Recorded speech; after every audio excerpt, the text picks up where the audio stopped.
Not wearing a frock.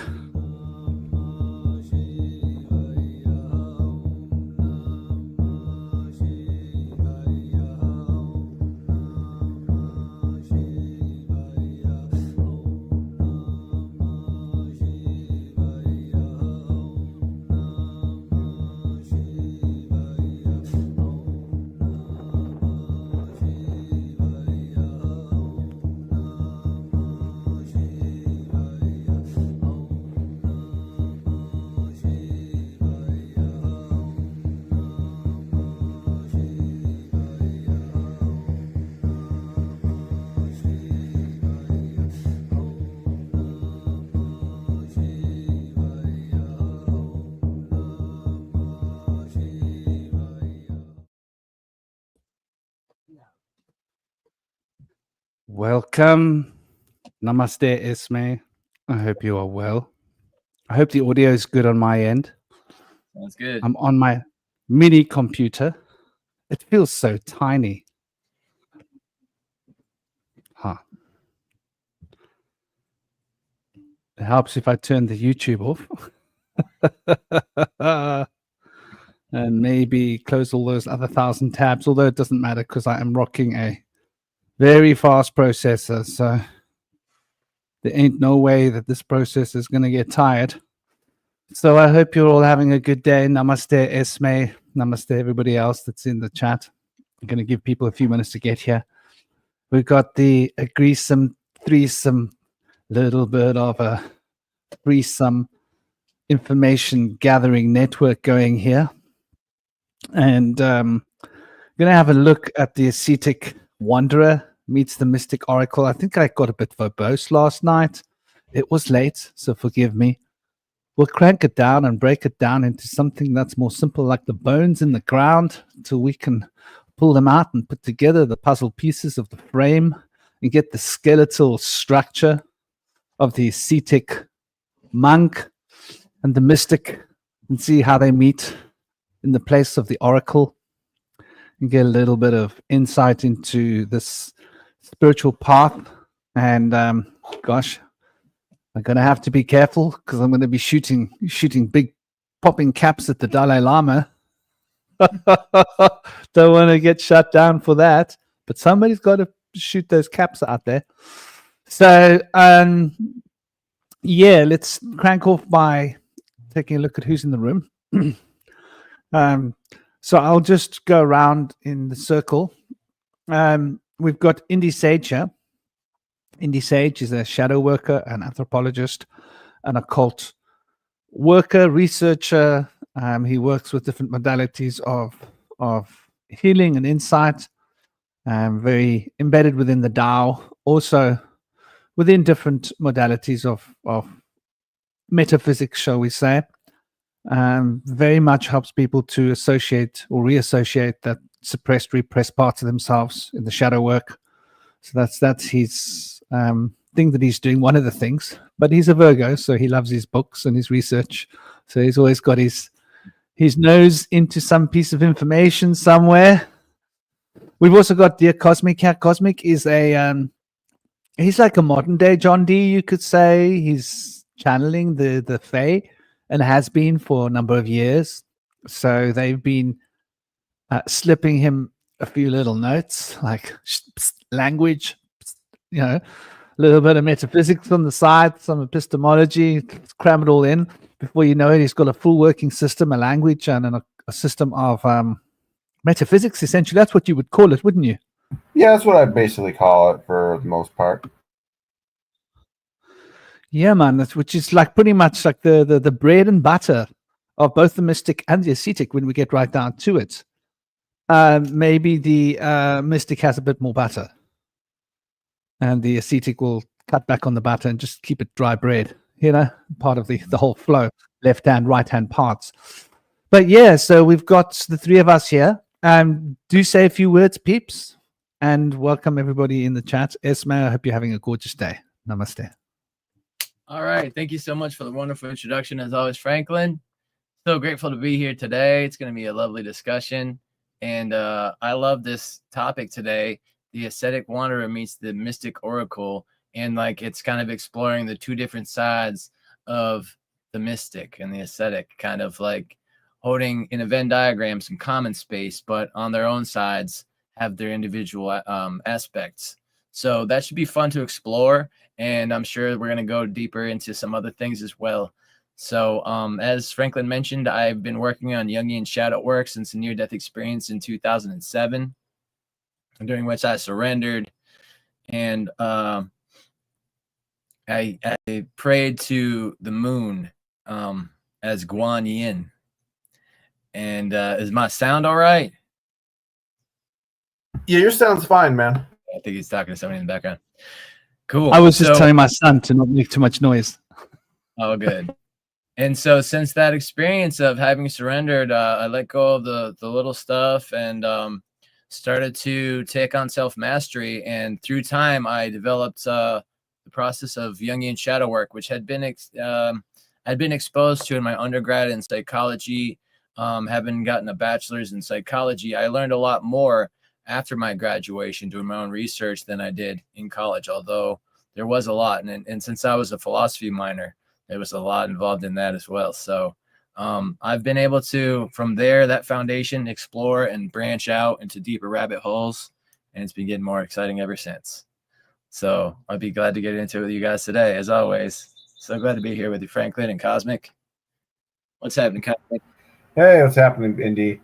Yeah, so I'm not really sure what to infer from the title of this this particular episode, but I would say, kind of in my practice, I would say I'm more of a hedonist than an aesthetic, essentially, especially working with the Fae and being in touch with nature. Because really, in a lot of ways, if you think about what the aesthetic path is, it's a sort of a minimization of sort of connections with things in the material world as a way to sort of achieve a certain oneness, with the universe, like whichever metaphorical way you please. And working with the Fae and the path that I'm on, it's like it's very much about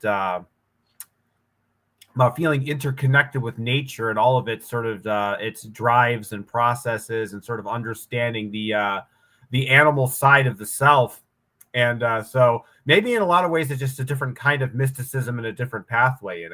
Of course, somebody in the other chat described me as an anti-mystic, which actually is somewhat technically accurate, if you consider mysticism as a kind of apotheosis with oneness, which is not really, my general position. But I do like to kind of figure out the sort of the structures of beliefs and like how one gets to certain states, like, or just the sort of the overall logic of asceticism and like what kind of pathways it creates. So I'll see if I can chime some insight on this particular episode.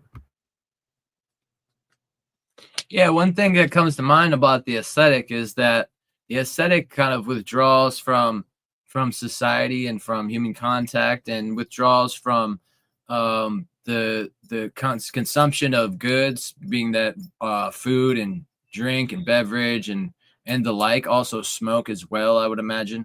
And so through fasting from all of these things, the ascetic, some ascetics in the Himalayas, they only smoke one thing, but they draw away from everything else. That's interesting. Well, that's smart. Yeah, because there's things that are an addiction that we can indulge in, like tobacco, for example, that when you're smoking tobacco, it may be for the mystical experience, which is used like a hape in a grandmother ceremony, is like kind of a more of a mystical use of tobacco. It's not used regularly, only in ceremonial times.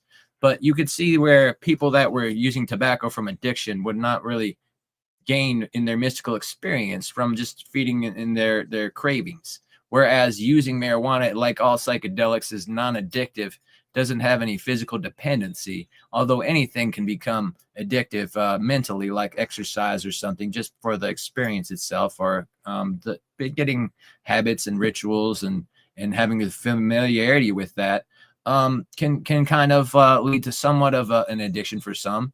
And it's good to be able to purge yourself from relying on things like that if you're going to use them ceremonially. And so oftentimes in order to take away from the addiction, one has to find ways to meet the needs of the emotional body without the actual drug itself. And so that can all be done through exercise and meditation and things of the sort with no substances. But it can also help to have some supplemental herbs that can help with mood or sleep if one feels like they rely on marijuana and need it to be able to sleep or need it to be able to stay at peace or calm.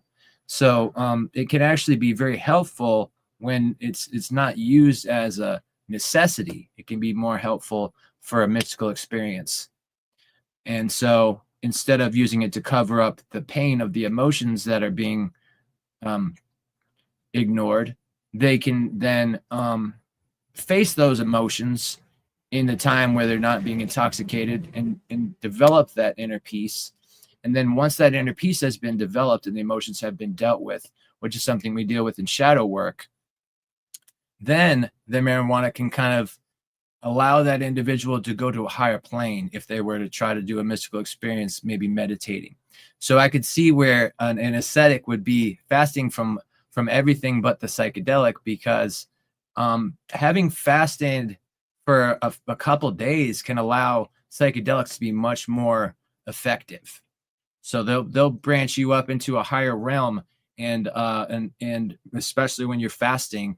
And oftentimes when fasting, there's something called the master cleanse that has been used by people who have fasted for probably thousands of years, and they use water with a little bit of salt, lemon juice, and cayenne pepper. And so that kind of allows, while the body is fasting, to be able to break down some of the things in the body that are holding back vitality. And so let things start to move and purify. The salt is a very good purifier. It also has trace minerals. And the lemon juice is another purifier. And it can enhance energy levels as well and vitality. And then also the cayenne pepper is anti-inflammatory. So it's going to help reduce inflammation and boost vitality and joint health and things of the sort throughout the body. So that's a good option for people that want to partake in fasting and maybe give it a whirl. Look up the Master Cleanse, and that can be a good way to accentuate your fasting experience. It can get harder after the second day, and if you can push through that, it just gets better after that. I think it gets very difficult in the second and possibly third day, but it gets easier after that if you can power through it. I do fasting every morning from when I wake until about 2 to 4 p.m. So I get like 6 to 8 hours of fasting in my day of waking time after the 8 hours of sleep, which can be 14 to 16 hours of my day is fasting. So that can help the body clear senescent cells, which are like dead or mutated cells that can become problematic later. When the body is fasting, we kind of take out all those damaged or dead cells, and then we can use those for our own nutrients. And it helps the body clean itself. That's something that the ascetic mystics have used for thousands of years. And the Egyptians, the Cometians, also used fasting as well. It's found to be very powerful for cleansing and detoxification. There's lots of other ways to detox as well. And I recently did a little walk out barefoot up into the mountains, and just earthing and having my feet right on the ground there is always so powerful to be able to connect your energy and ground that energy. And that can boost your vitality as well. Now, if you don't feel comfortable walking barefoot, other things you can do is like carry a walking stick that doesn't have like a rubber tip on the end. And by connecting to the ground with that walking stick, you're also ionizing your body and your vitality. Or you can walk along and touch trees and branches as well. That's another way you can do it. Yeah, I think it's very interesting because, people hear the word asceticism or ascetic, and they hear the word mystic and they think, well, they're the same thing. Essentially, I would say that an ascetic is a mystic, essentially. But a mystic is not necessarily an ascetic. So we're talking about a sort of a specialized branch of mystic, where mystics are very interested in studying metaphysics, epistemology, ethics, morality. What else would they study? I mean, those would be the main things that they would study, right? Morality, good and bad, right and wrong, metaphysics, epistemology, which is basically an understanding of the principles of thinking and information and knowledge and the different faculties of mind. It's sort of like psychology in a way, but it's not really psychology. It's how we use our minds to deductively or deductively, or the different forms of reasoning, and how we can reach planes of understanding and knowledge, and the differences between wisdom, knowledge, and understanding, for example. And of course, metaphysics is like, well, it comes from the Greek. It means, does it mean what's beyond physics or what's after physics? Something like that, which is basically physics is what you learn. And once you've learned the basic principles of physics, then you're ready for metaphysics. Now you're going into the deep, the bond between consciousness and matter, essentially, and the primal fundamental first causes, and the intelligence of matter. This would be, I suppose, a branch of metaphysics. So namaste. I hope you're well. Joey Glue, hope you're good. Hope you're having a great day. Hope you're all thriving happily. So those would be the three main branches. Have I left something out, any of you guys? Epistemology, metaphysics, ethics. There's normally like 4 or 5 of them. It'll come as we flow. I think those are emotional well-being of like the emotional body. I know like metaphysics and epistemology deal a lot with the unseen, which could involve that and tends to involve intuition. But the emotional body is kind of like on the fringe of that, because it can also be considered like a lesser aspect of ourselves and more animalistic. Although I think a lot of people that are deeply involved in mysticism and spirituality understand that the emotions are not necessarily bad. I feel like the emotions can be untamed and so become problematic. But through processes of self-mastery, we start to learn that the emotions are like a fuel that we can like learn to charge ourselves to go in the right direction, whereas it can actually be like somewhat of a like an inner dragon and draw us onto the wayside as well.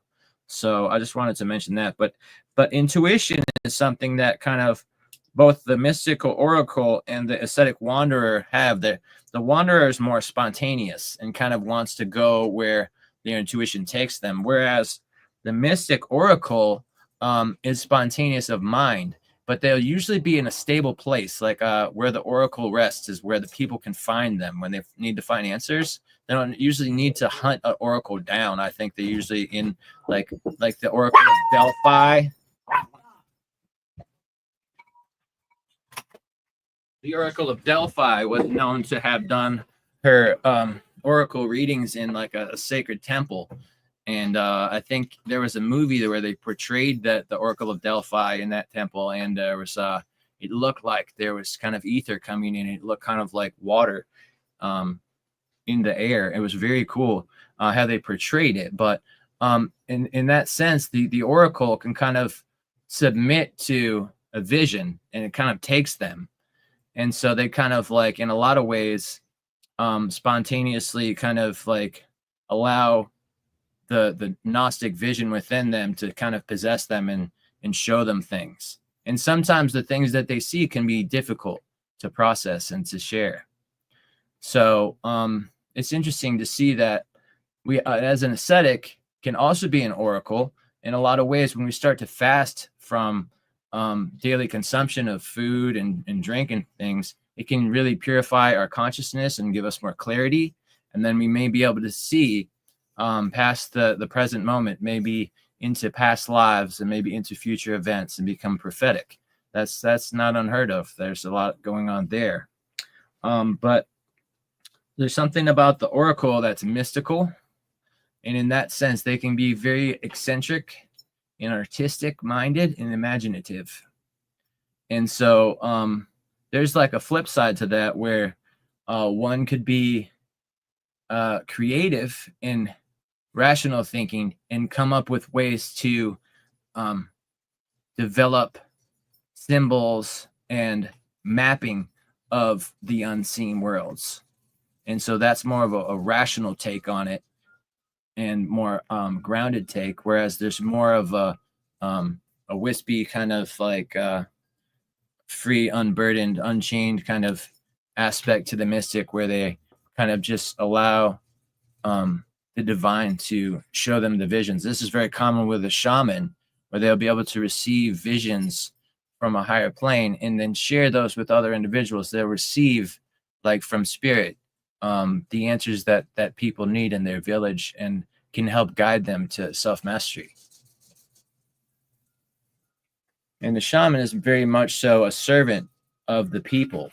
And so it's not like they're the high chief with high authority that they can tell people what to do and such, but people trust them, and they come to them because the shaman has a deeper connection with the unseen realm.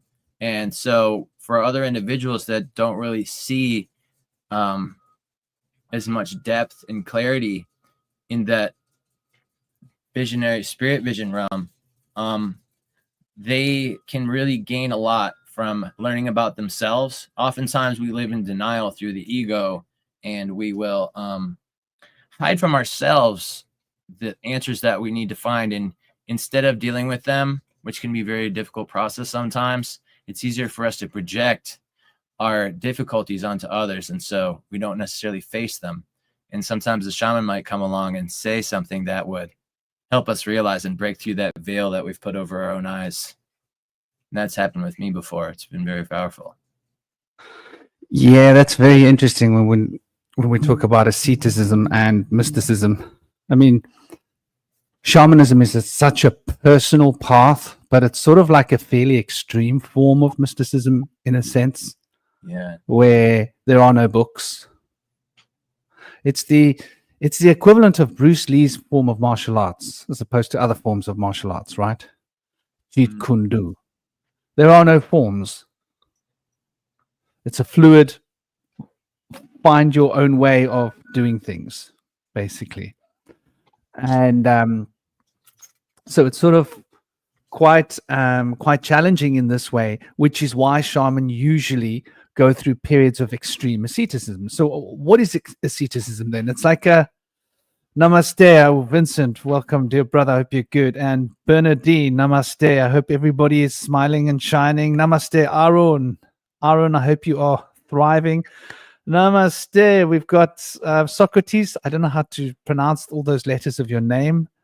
How does the time machine work if it doesn't exist in space? That's an interesting question. Vincent, I'm sure you are thriving as always. Inri, as the saying goes, to speak your lingo. So yeah, I mean, from a shamanic perspective, like you're right. You know, the shaman must be one of the more primal, older forms of mysticism that comes through experience. Normally, something in life has driven you to a point, and you just decide, well, that's it. I mean, every shaman that I've met, their life is defined by extremity of some sort. Some extreme events drove them when they were younger. Some extreme situations, normally life and death, and such heavy matters that forces one to look deep into the mystic notions. And after looking deep into the mystic notions, normally not satisfied. It's not personal enough. It needs to be mine. That needs to be personal. So that drives you into the wilderness. So the whole reason for asceticism and being disconnected from society, is in order to embrace nature, I think. And oh yes, that's the other element that we didn't mention, right? Aesthetics. That's another big part of the mystic path, is it not? The aesthetics of nature, the sacred geometry of nature, the proportions of nature, the proportions of the stars, the way in which there's a beautiful harmony of the spheres between the movement of our heavenly bodies and the movement of our seasons and life and the progression of life and all of these different calibrated little dials that are turning like a carefully constructed clock in order to keep the tick tock, tick TikTok. And we don't mean the TikTok that the kids are using to tell their lies that they keep abusing about the mystic path that they don't understand because they read too many books and they don't practice. We don't mean that TikTok. Sorry about the limerick. I can't help myself. I get caught in the rhythm of the moment and it takes me. And then it just forsakes me and leaves me and it speaks me. But yeah, I think like when it comes to the mystic path, it's very much a dedication to understanding metaphysics in its purest form and understanding the epistemology, right? Questioning like what is truth? What is knowledge? How can I rely upon knowledge? Normally, the mystic will start rejecting everything around them, and the mystic will go to a point. And some mystics, they need to go further. And those mystics become ascetics because some people can find a happy rhythm and go, well, you know, I can keep one foot in the water and one foot on the ground, and I can find that happy medium. But some mystics get so absorbed into the process that they start to want to get out of society. And there are a lot of reasons for why ascetics leave society. Imagine the temptations. We were talking about this in a group today in Telegram. You know, we're talking about how many monks. Okay, so there's this big thing that happened recently. I suppose this is a good time to crank it out and get it onto the open. So there was a Thai woman, right, that had sexual congress with 13 monks and basically blackmailed them. Yes, and it's a big deal because these were Buddhist monks. So let's get the article up. Those of you that have seen it, you may have seen it. Those of you that haven't, it's all good. I'll crank it up. We'll put it on the screen. Get a little bit of why it sounds so obscene. It definitely hit an obscene note for me. That kind of happened at the local police station in the next town. This one girl there was sleeping with all the different officers. So they shut down the entire police force for the town over there. Scandalous.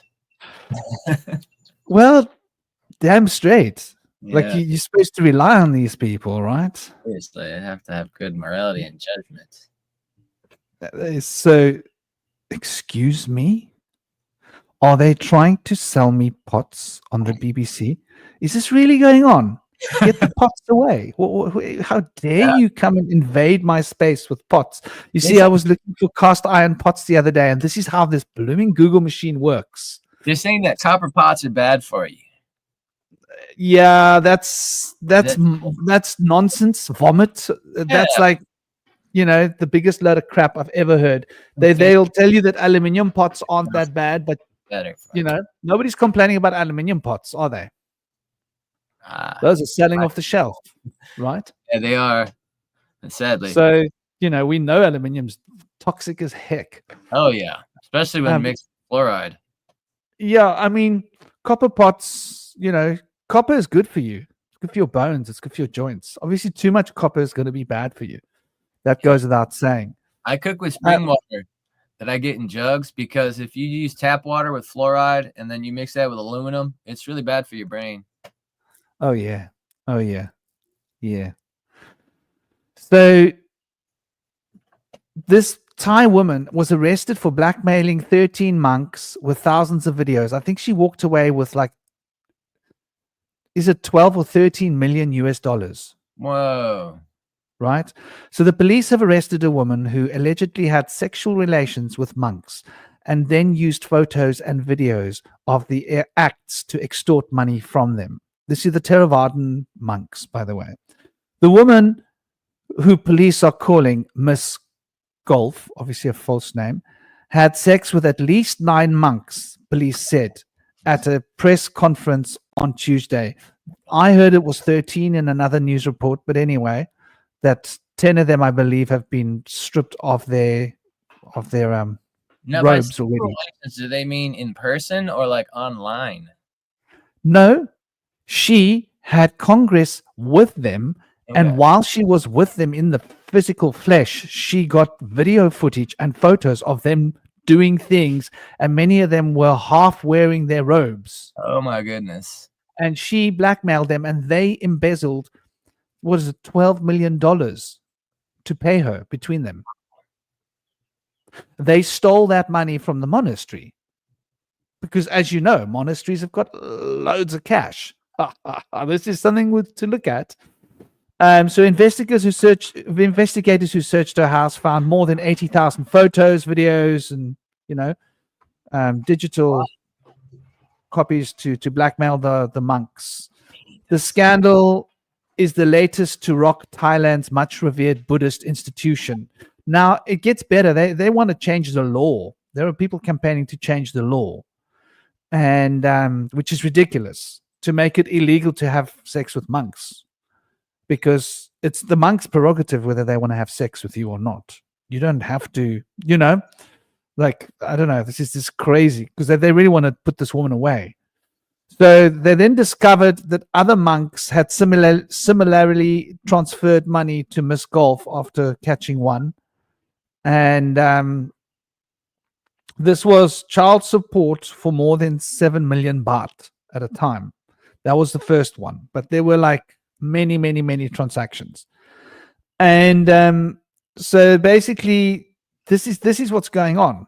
Now, this becomes a huge political scandal, right? For those of you that want the link, it's available there in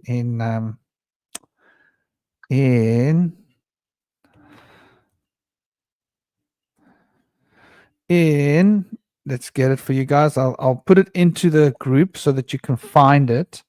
I don't know how this group is about links, so we'll put it through and see if it works, because Facebook gets willy-nilly about it. There we go. There's the link. That's a BBC article.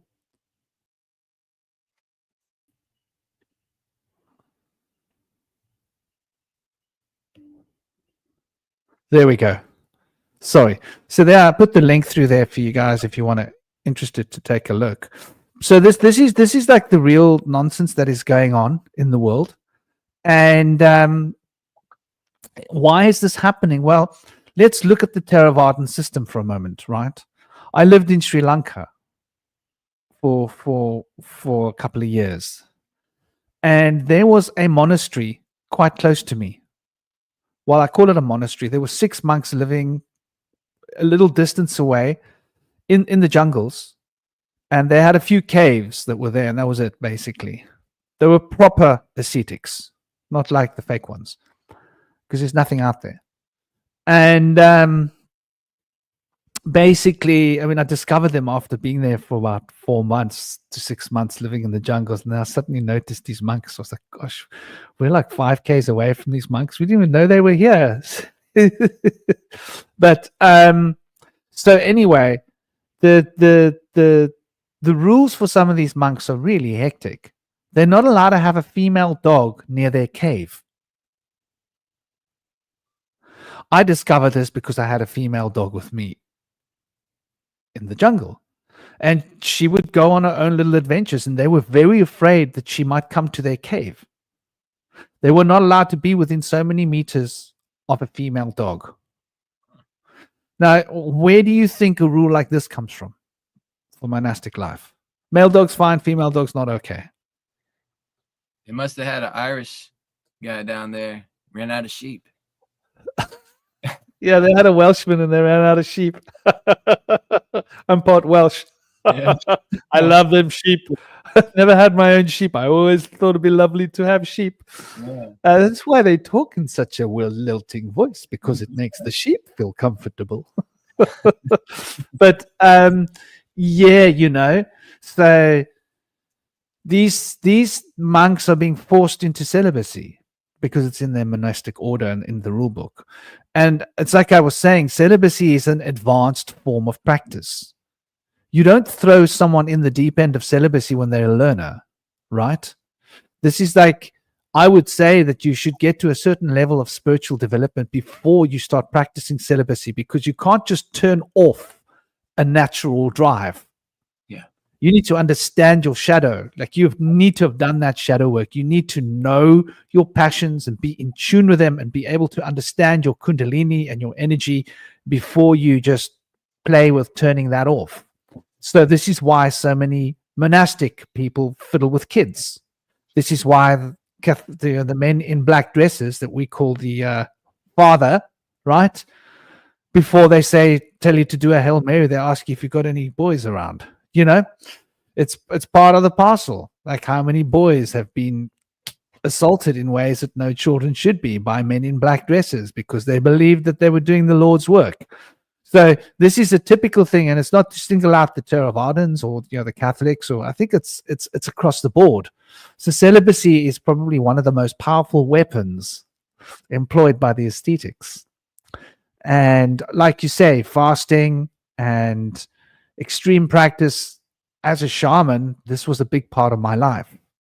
I went through a deep ascetic pool and went to live in the jungles and lived in caves and lived in ashrams in jungles far away from everything as well, and spent time living in the Himalayas, disconnected from society.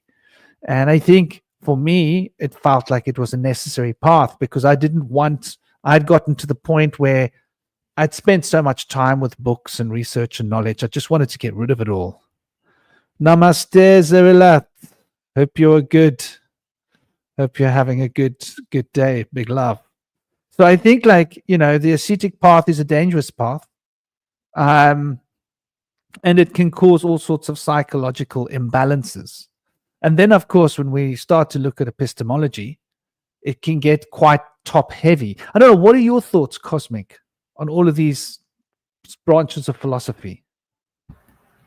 Well, I mean, I think when it comes to any kind of mystical path, I think you have to consider, whether that path actually works for you. I think the reason that, we have different kinds of souls in this world, and I think that's why there's ultimately different types of paths to the divine, because I think that it's kind of like, I think if it's like everything is like a big yantra mandala, and everybody, as a certain corner or they fit in a role in that certain part of the mandala that makes the whole thing kind of work together. We all play different parts. We're all different colors, all different angles and shades and so on and so forth. So when you look at any of these kind of mystical paths, it's not going to be a one size fits all deal. You're going to have, paths that kind of accommodate for people who have different lives, different backgrounds, different upbringings, different proclivities, different interests, different likes and dislikes. So I think when it comes to the aesthetic path, for example, I think that there is a definitely a truth in that it is going to give you mystical states of insights into consciousness. But I think ultimately it does so in a kind of it's a kind of internal sensory deprivation, if you think about it. If you think in the sense of meditation, is you go into a dark room and the room is completely silent so that your mind has free space to go on from your external thing.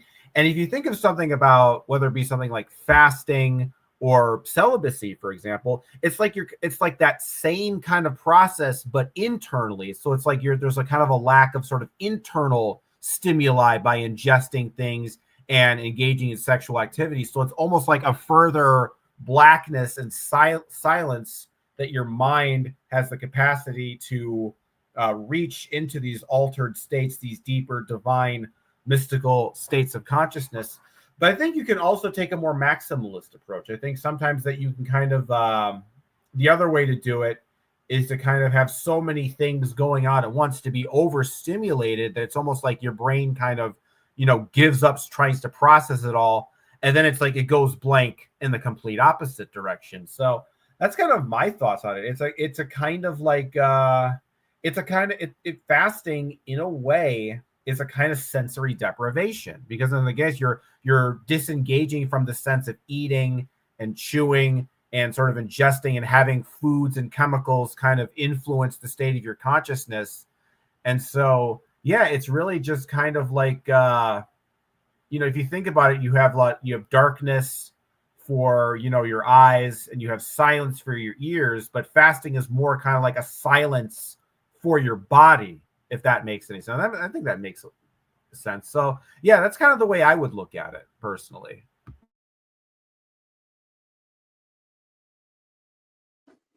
Yeah, I think that's a lovely take on it.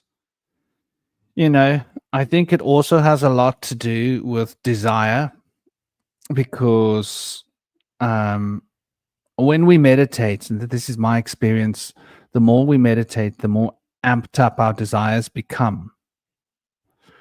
The more we become energized, right? You were talking about fasting earlier, Indy. And my experience of fasting is, like you say, the first day, tricky. Second day, tricky. By the time you get to 3 days, I can handle this. By the time you get to 7 days, you are like, I don't ever have to eat again, right? By the time you get to 10 days, it's like, I'm going to be a breatharian. You literally have to reel yourself in and go, hold on, am I rational? So you literally get to see yourself go a little bit silly, little bit crazy, little bit out there. You notice yourself being so energized, so sensitive to energy, so sensitive to subtle things, but at the same time so impressionable, with like any random idea comes through the mind and you can embrace it fully, which is good. But I remember having this argument with my ex-wife, because when she reached her first 7-day fast, she was so excited, and I was like, yeah, just settle down. I've been there. Like, because I know between 7 days and 10 days, it actually gets easier. Believe it or not, it gets to the point where it gets easier and easier the longer you go. And if you're not being scared by that point, then there's something wrong. I mean, maybe it's not easy if you're not practicing a lot, but if you're practicing a lot of meditation, like if you're fasting and you're meditating 12 hours a day, then that meditation becomes so poignantly powerful. It's addictive. Yeah. It's like substance abuse. Because you get such a high from that meditation that you don't want to ever stop meditating, which is good. But then you need to come down to earth and eat and drink and have conversation with someone and feel another human being, like look into their eyes and connect, because the best way to fast is to take a vow of silence and to just not interact with anybody and just be in your own little bubble and just practice, just practice your sadhana. But at the same time, like you were saying, it's different bandwidth. It gets really hard. Then it gets easy. Then it starts to get difficult around 5 days, 6 days. By the 7 days, something clicks. But 10 days, that's a big click.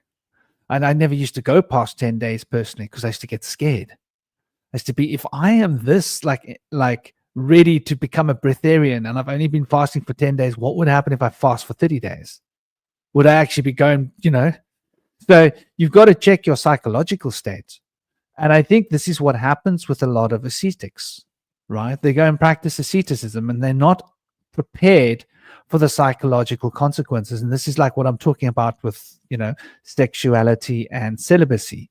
If you're not prepared to understand that you've been celibate for a while and you feel really powerful, but when that catches up with you, it swings. It's like it's a hard hit, right? Like, you can repress your sexuality for so long, but what goes down must come up. Goes the I think goes the logical idea that sort of will bring us back down to earth. And I think that this is like something that people associate with asceticism, but I think there's more to asceticism as well.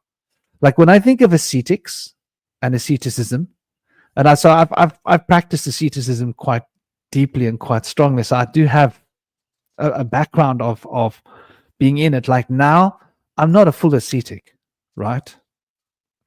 But there are ascetic elements that I've kept. Let me give you an example. I live in Simonstown. I live in Seaforth Boulders, right? How many times have I left my little village in the last 5 years. I can count it on my fingers. Literally. I try not to get into cars. I try not to go further than I can walk.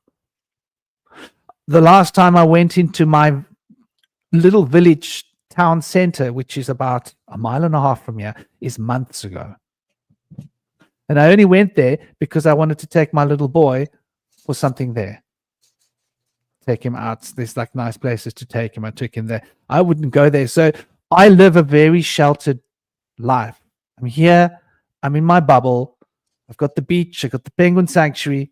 I got the mountain. And that's my whole world. And so like an ascetic, what they want to do is they want to limit their world, right? They want to limit the social. They don't go into a group of people and walk through a crowded street and interact with all of that. They want to keep it as simple as possible.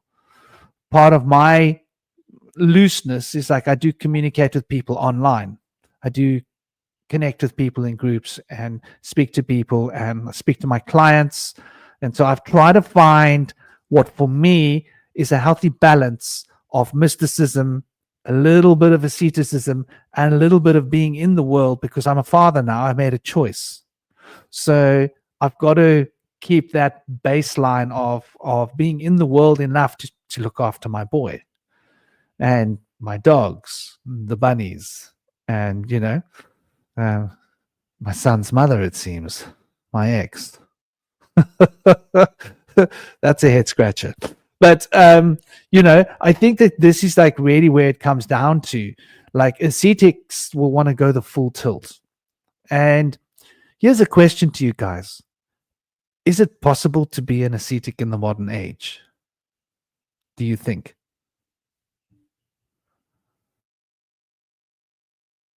Kind of. I think I'm kind of one. I just I wander around. I find a walking stick and a feather, and then decorations as I go. And everybody I find along the way, I have a philosophical discussion with, and I usually tell them about how everybody tends to want to carry earth on their backs, but not many think to cast it off.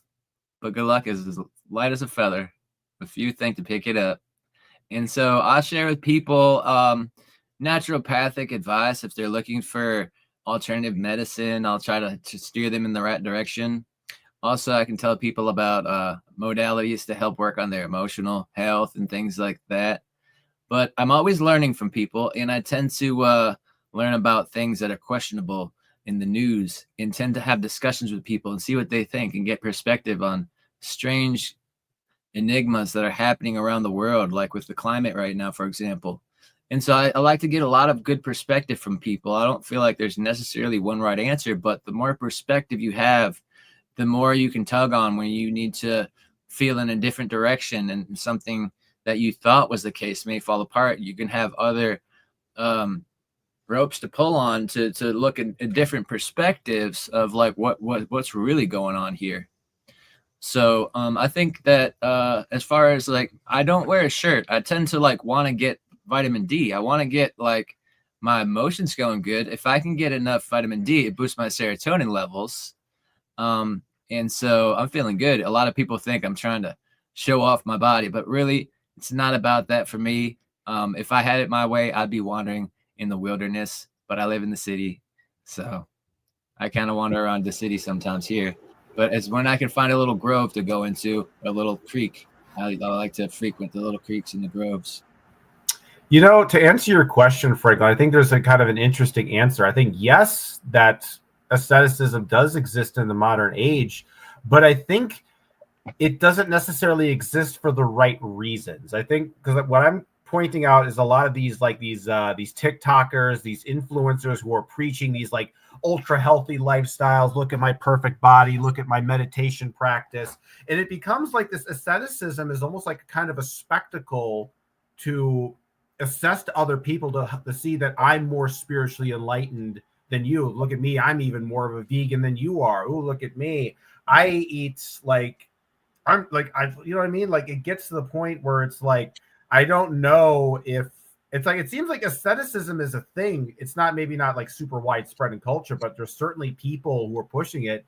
But in terms of this kind of this influencer, like social media culture, I ask myself, are people getting into asceticism for the right reasons, or are they just doing it as a way to kind of boost their ego? That's something that I've been kind of thinking about in regards to this subject. Yeah, I think when it comes to like if you're documenting all this stuff for all the wrong reasons and you're trying to get attention and want to get likes on the Facebook, it's like, oh, I'm popular now. People are seeing what I'm doing.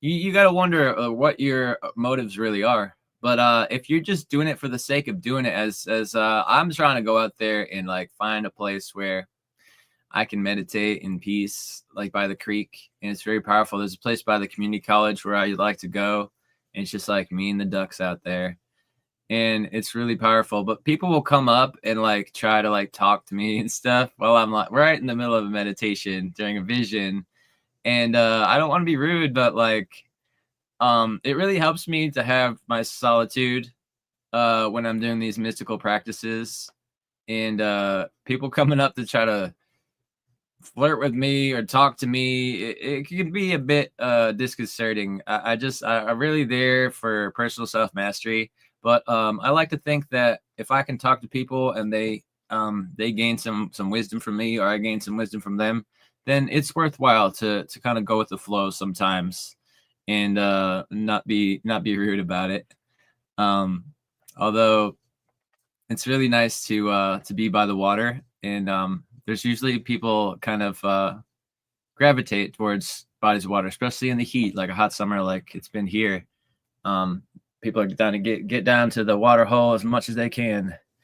But it's been really nice to be able to go to the community college. There's not too many people over there off season from when the school's out. But of course, when school's in, it can be a bit crazy over that way. But one of my things is I've developed like this whole system of going through and finding like a feather and finding a bird that's trying to show me a message, and finding a mineral, see what the message of that mineral is on my journey, and any mammal that I come across that's really trying to get my attention. I'll look up in the animal speak book or in shamanic interpretations of that animal and see if I can gain some wisdom and some insight from that. And oftentimes it really does help me learn for what's going on for me, like in that season or in that day. But it also helped me when I see other people have experiences with those animals, just become more familiar over time with the meanings of the shamanic meanings of things that I come across in the world. And so this stuff to me has a lot of deep meaning. Whereas like this other stuff that we come across that's kind of pushing our faces, like new flavors of like junk food and like new types of computers and stuff that's going to be obsolete by tomorrow. I don't want to really waste too much time with that stuff, but it's, it's going to get pushed in your face at some point. So we're going to hear about a lot of this stuff or come across it. But to me, it's helpful to learn things that are more timeless wisdom about being able to gain self-mastery for ourselves and provide insights to others can really help us as a really good knowledge base that's not going to become obsolete as new flavors come out and new computers replace the old ones and things.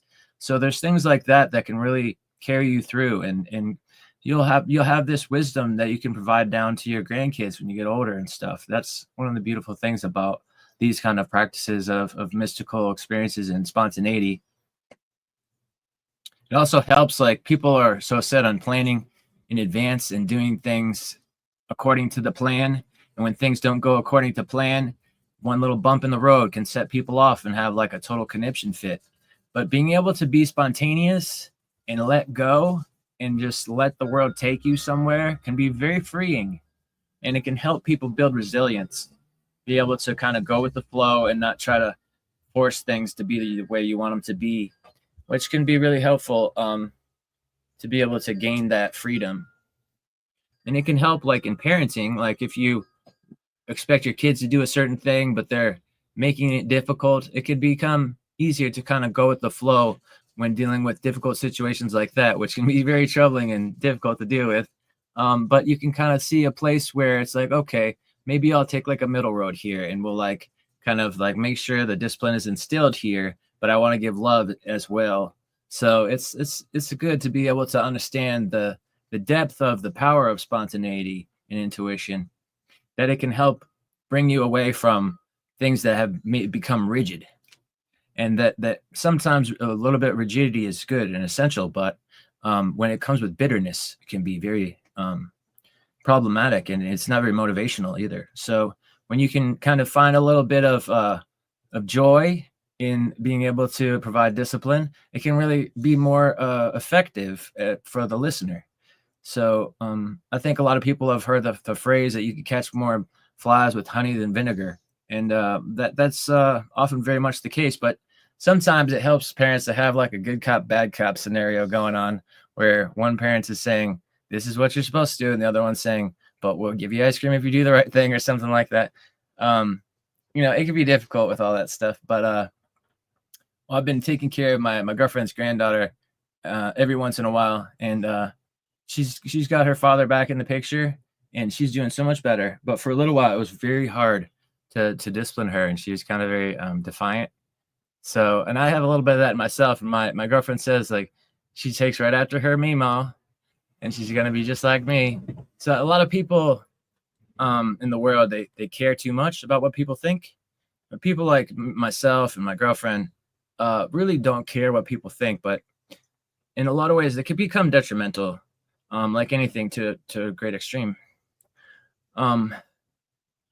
But not caring too much about what people think can lead to problems like missing opportunities for self-improvement, where people are unwilling to see criticisms that others make.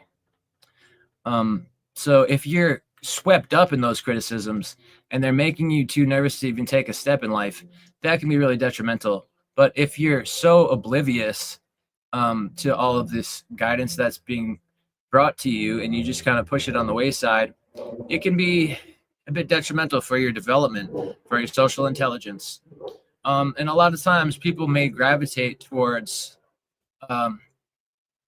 being more isolated because it's easier than having to deal with the problems that come with socializing and meeting new people. And a lot of people become discouraged because they meet the wrong people, and they can tend to have assumptions that everybody's like that, so I have to stay away from all of them. But after a while, people usually develop an intuitive understanding that there are certain individuals, the types of people, oftentimes individuals associated with bad addiction to hard drugs or alcohol, that are going to become a lot more difficult to manage as a friend or a partner than other people would.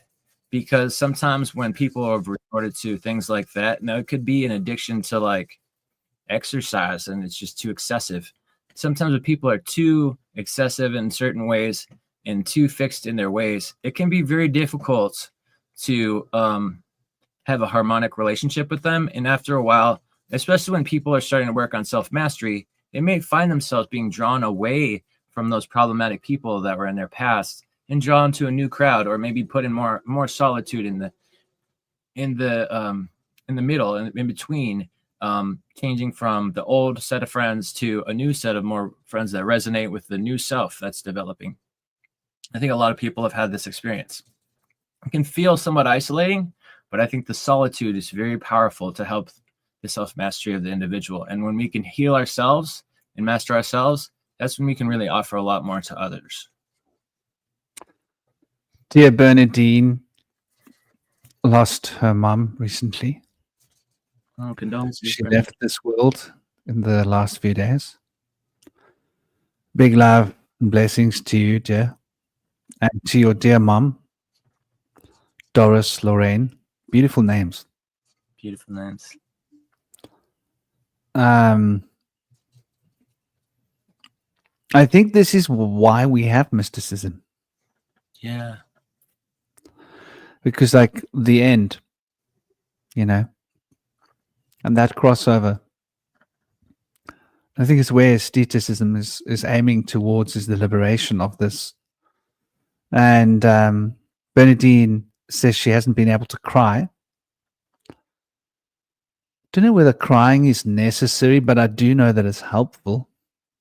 Mm-hmm. But this is normal, I think, because shock can make us cold. Like I know this feeling of, do you feel like your breath's been taken away a little bit? Bernadine. Like that breathing in is like a, you know, like that breath, that out breath has taken all of your breath away. Don't know. That's how I always find that. Let's have a moment's silence for Bernadine's mom, Doris.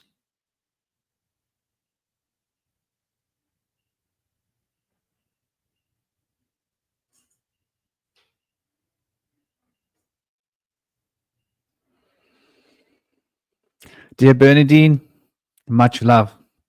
She went peacefully, so I suppose there's a celebration due, because we don't all get to go peacefully, and we don't all get to go fast, especially in this modern day world of toxic poisonous foods and radiational devices. And so the small gifts that come, I suppose, are what we can hold on to. My dad went in his sleep. Namaste, take a little trip. Hope you're good. Hope you're well. Yeah, Rob. Nothing better than a good old cry, huh? Sometimes, though, it's hard to cry because we can go so deep into an emotion that we no longer feel it. People generally associate feeling with emotion. And emotion is a lump in the throat. A feeling is a sensation around the heart. And we can feel the energetic presence of emotion in the physical vehicle, in the body. Though emotion itself is a highly abstract mental principle of vibration and movement. It's an emotion, it's a vibe. We get the vibe, the emotional vibe. It's a vibration. It's something that we sense. It's that Visuddhi chakra crossover, that vagus nerve point in the body where there's that transition between the emotion entering into the physicality from the mental sphere into the astral sphere of feeling and quality, that we get the qualities of the emotions as feelings in the body that we can experience. So what I would say, Bernadine, that might be helpful is the breathing.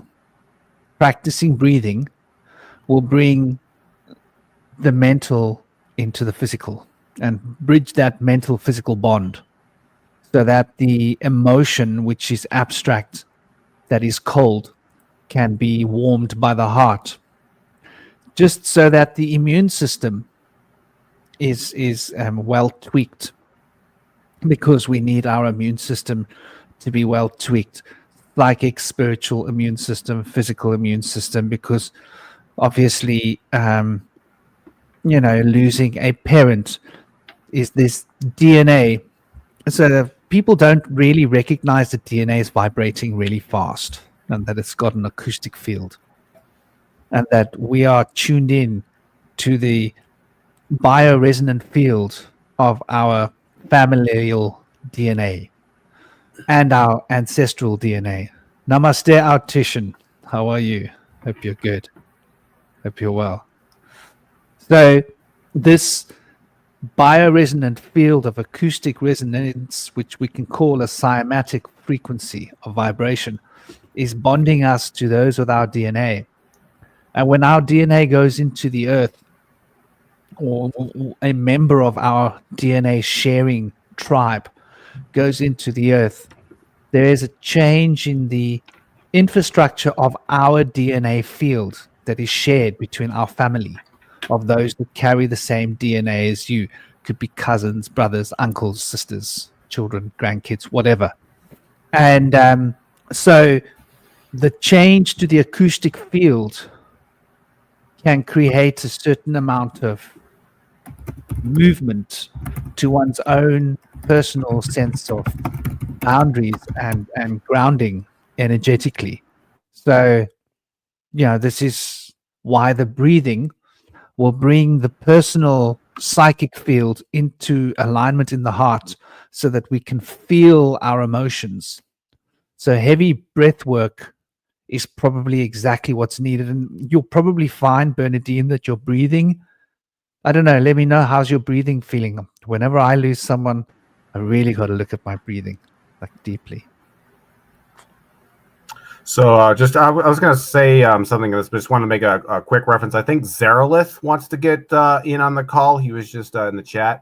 But I wanted to say something about crying and why it's so terrifying to do it. Because I think sometimes when we're dealing with some event in our life that's really dark and tragic, you know, when we cry, it's like we're acknowledging the tragedy is real. We're acknowledging that the pain is real. And sometimes we feel that we don't want to cry because we don't want to acknowledge the pain that's coming, because there's that fear of, what if when I start crying, I can't stop and that the pain never goes away? And I think that's where the fear really comes from when it comes to crying, is there's that sense of you don't know how overwhelming that pain and that emotion is going to be, and you just want things to kind of run and flow in the way that they normally do. And it's a really difficult thing. But sometimes I find that, you know, when I cry, you know, I always feel better afterwards. Like, you just feel like you've at least, like, you've gotten some relief out of your system.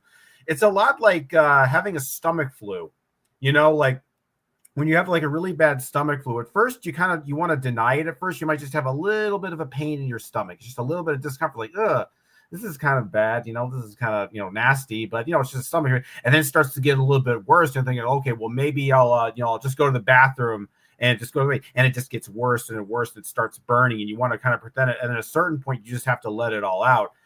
But you don't want to like admit, like, oh man, I have a stomach flu, because you just want to think, oh, I just got some minor, you know, stomach ache. You don't want to think that, oh, I got some stomach flu where I'm going to be, you know, puking in the toilet all night. You want to pretend that's not going to happen. But then there's that moment where you realize, like, oh shit, I really do have a stomach flu. I really am going to have to go to the toilet.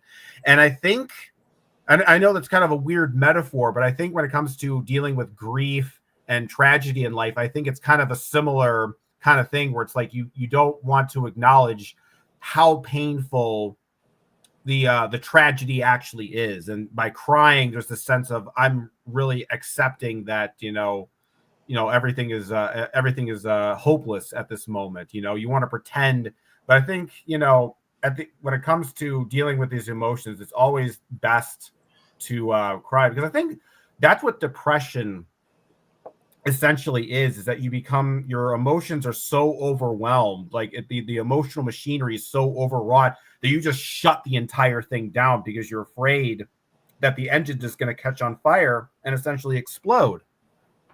So I think that when it comes to, you know, why we have a difficult time crying and letting out our emotions, I think that's kind of the reason why. It's the fear that we're not going to be able to handle the emotions that we're supposed to face. Oh man, there's a lot of this that can often be relevant. Yeah, everybody will have a different mechanic. Some people will be afraid of it. Some people will feel weak, or, you know, there's 1,000 ways of interpreting it, but that's pretty much what it is. You know, I've always enjoyed a good cry. I always love a good cry. I saw my dad crying, and he was the hero of Cape Town. I was like, dang, if the hero of Cape Town can cry, then damn straight I can cry. Namaste, dear Zerilat. How are you doing? Honored to have you, dear brother. Well, it's I hope good. you're having a good day. You can hear me, Yeah. right? Mic check. Yes. Okay. Good. Hey. That was actually pretty good. The story you were just telling there, Franklin. I actually have a story of my own. Use the analogy of the stomach ache. So, my last mushroom trip actually embodies this emotional roller coaster. Right now, I'm already a guy who, you know, is in touch with my feelings. So this wasn't about initiatory break out of your feelings. You know, this was about like some just another feeling I had to iron out that happened to be there that the mushroom revealed. So I took a heroic dose of albino penis envy raw. I didn't boil it into a tea, nothing. I took it raw after a couple hours of fasting. So I was primed to receive the psilocybin and the mycelium nightmare that would proceed this choice of mine after consuming it in ritual. So because I took it raw and on an empty stomach, it unfortunately was at the potency level for stomach ache. So I had to have the trip with the stomach ache. So I felt awful physiologically, thus making the trip of a more scary nature, because I was having trouble holding my internal core together, right? So I went through this whole like upsetting manner of like, oh God, I don't want to look at my bed sheets. They're twisted to look like faces, and I'm trying to sleep right here while I'm wiggling like a worm, and this giant eye has tentacle wing things that are surrounding me, and what the hell is going on? All right, so I had this really quite cool, I think they call it like a level, I guess it's like a level 6 hallucination. I think there's like 8 levels. Like somebody like documented mushroom levels of hallucination up to like the full blown, you're in like a tool like visualizer, right? So this is like level 6 out of 8 or something. Long story short is that eventually I found my ability to purge. And so after I was able to throw up, in which there were still this was a couple hours later, still like I hadn't even finished digesting what I had taken in, right? That's when I was starting to come down and get my bearings straight. And then once I could tell that the feeling was there, but the trip itself had passed, I went into like those awesome kind of euphoric kind of laughing, crying fits, right? Right, because this is those divine experiences you ask the mushroom for, right? And so I worked out many number of issues. I've always had the imagery of the things contextually happening around me in the room that I was doing, experiencing the trip in while trying. I couldn't stand, because it was the stomach, right? Otherwise, I probably could have stood and had a weirder, more interesting, whimsical experience. But no, I had to be going through a pretty hardcore, like there was kind of like a cocoon hatching kind of thing going on in the ethers, where I was going through a certain kind of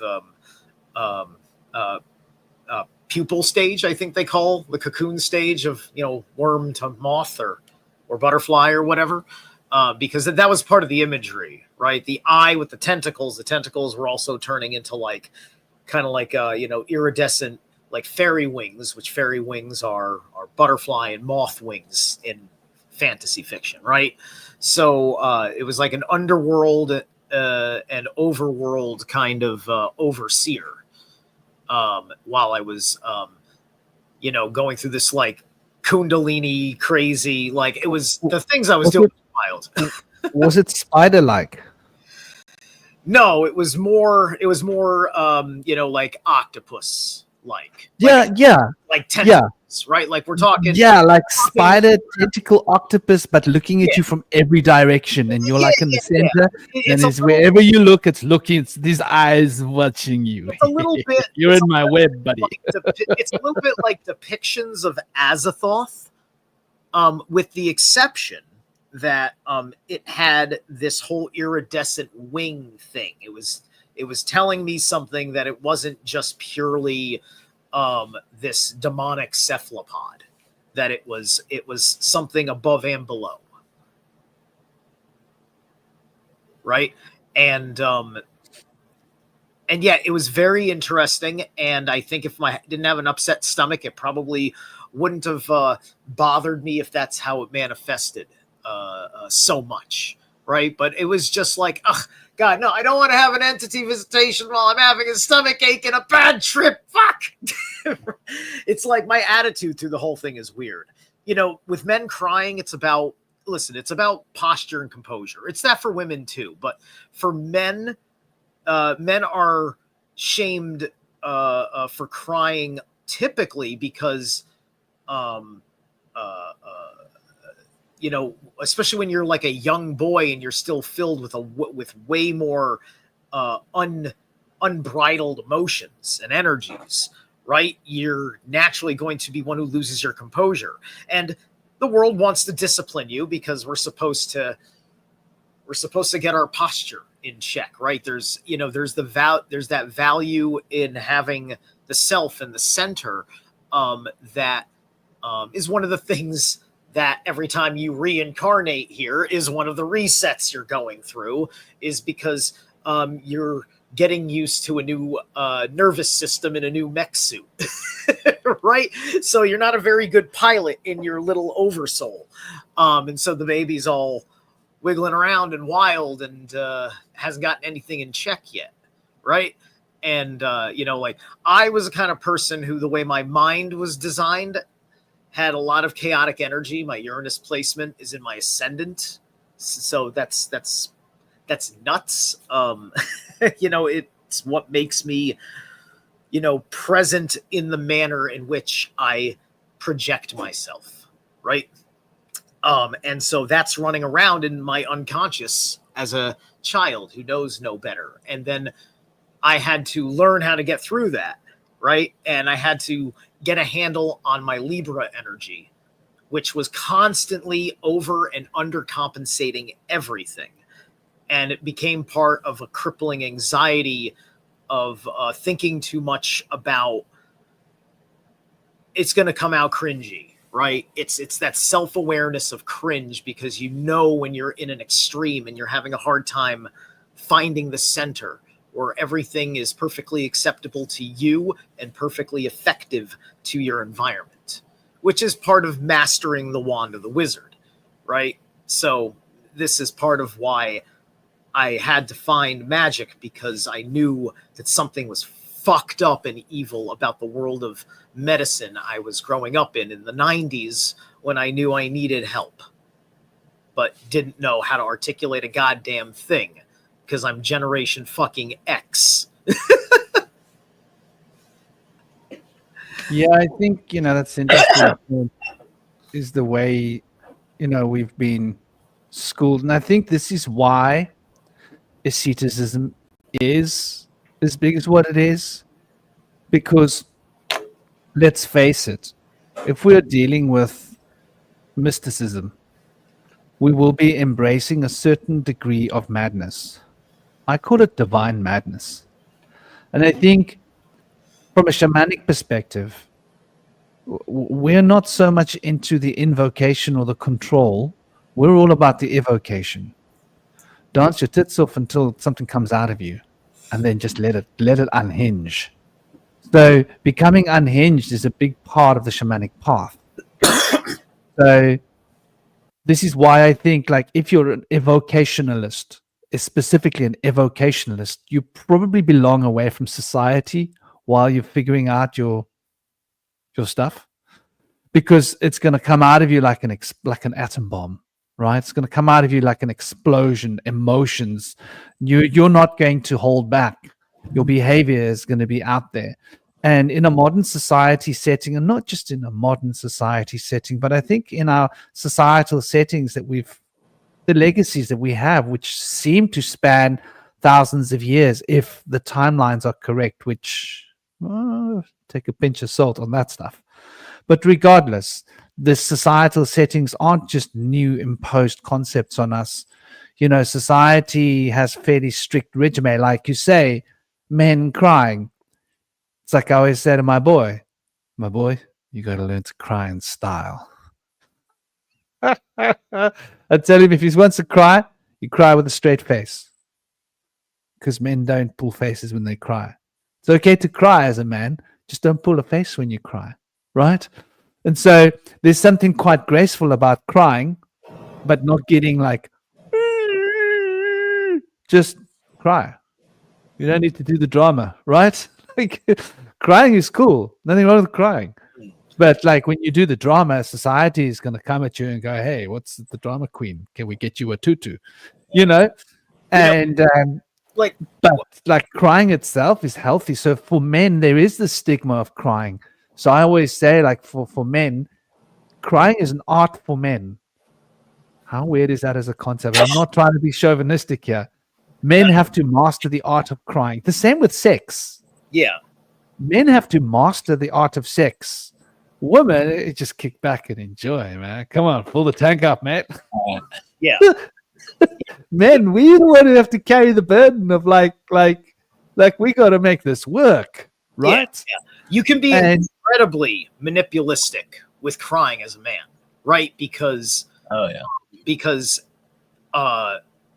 the status quo of women in society, they certainly want to know the kinds of emotions a man has, because that's part of their interest in them is the feelings, but also the sense of, you know, do I feel comfortable, right? Like there's that, like a woman is going to see like, okay, I can be 100% comfortable and like not be like all insecure with myself or whatever, because he doesn't judge me except in ways that I understand that I invite, right? And then this becomes like, you know, I tried a foundation. Like I can't have a relationship with a woman unless I can have that kind of foundation, right?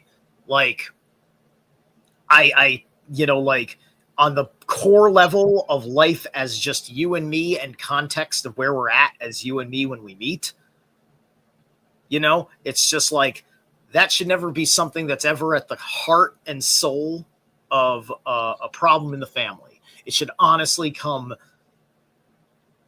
from a later mistake. Cover that fucking initial base and stop just chasing fucking tail that'll tolerate you until you suck. As much as women tend to like seeing a man that's in touch with his feminine side, I feel like that push is more towards having a man that can really understand her feelings because they can relate to his own. But when a man shows too much of his feelings to women, some women are really appalled by men showing sadness. Now, anger, I think they tend to expect, but that doesn't mean that they like it. But sadness, some women will retort when a man will show sadness, assuming that he's weak, without really reflecting on the experience. And I think there's a big difference between people that show sadness for pity and people that are free to show their sadness because it's a true feeling and they're not holding it back. They're letting it happen. And I think that, like Franklin said, it can be very beneficial to learn how to cry. And I think a lot of it is, personally, I didn't really carry shame or embarrassment in my life. And when I cry, my mother always kind of was like a teary movie watcher. And like when like sappy things would happen, she'd get all like teared up.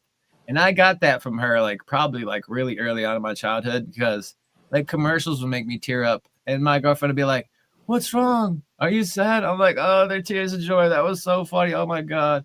So like I'll laugh like and cry like simultaneously.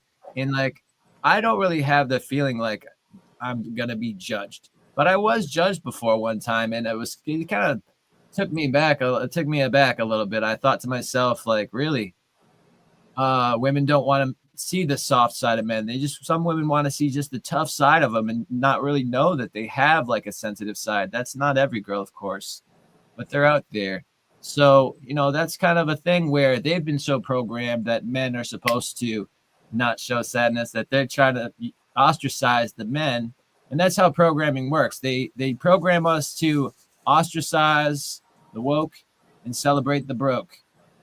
And, well, I think a woman has already got certain things figured out. There's some naive women out there that are getting themselves into real trouble, right? But like, especially if that woman is not in isolation, right? It's not like you got married into this guy.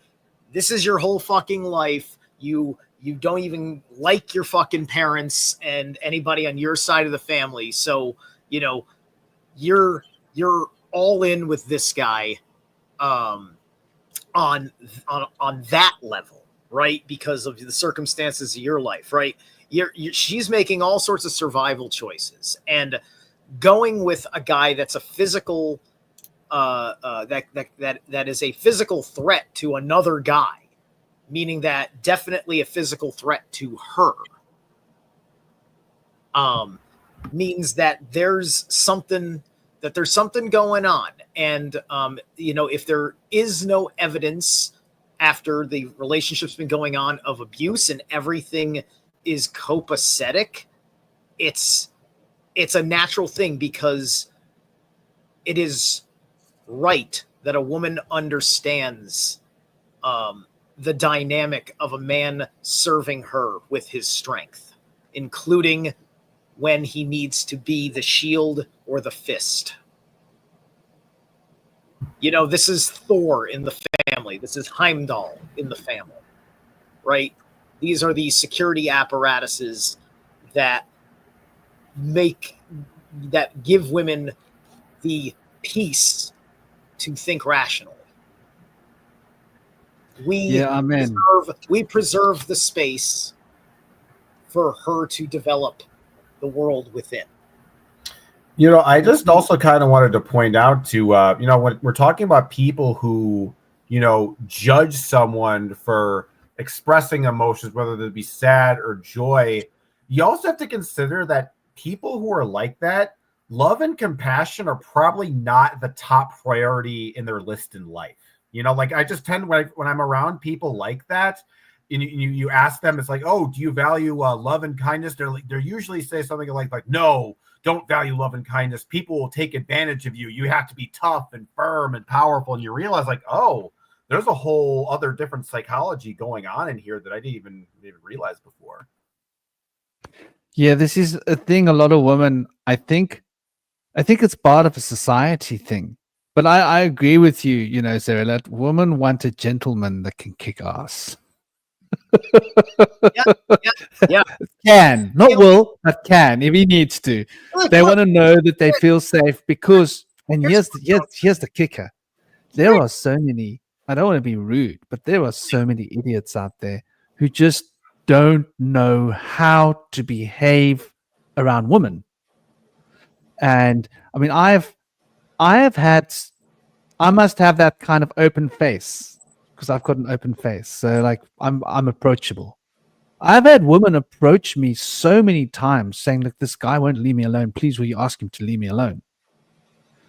Like strange woman, or, in the streets of London, where in random places. And I'm like, do you know this guy? No, he's a stranger, but he won't leave me alone.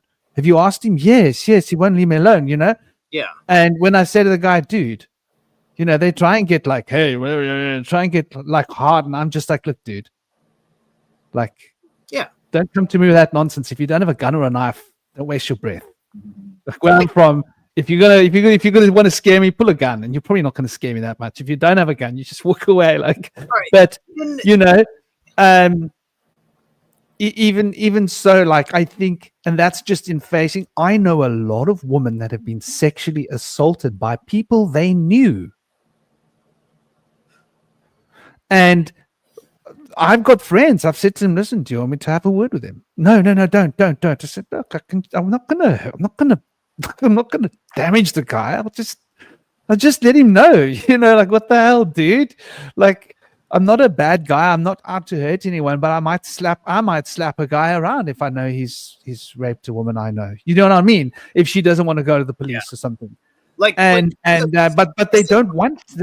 This is the thing. So many women want to keep the secret. I know so many women. It's shocking in my whole life that men have touched them when they didn't want to be touched. There is a level of something that a woman sees in a man that she knows is a problem, but also the way she knows a man's psychology from the woman's world and from the and from what she is going to understand baseline from like her knowledge amongst women about men is that they can't tell us because it's something it'll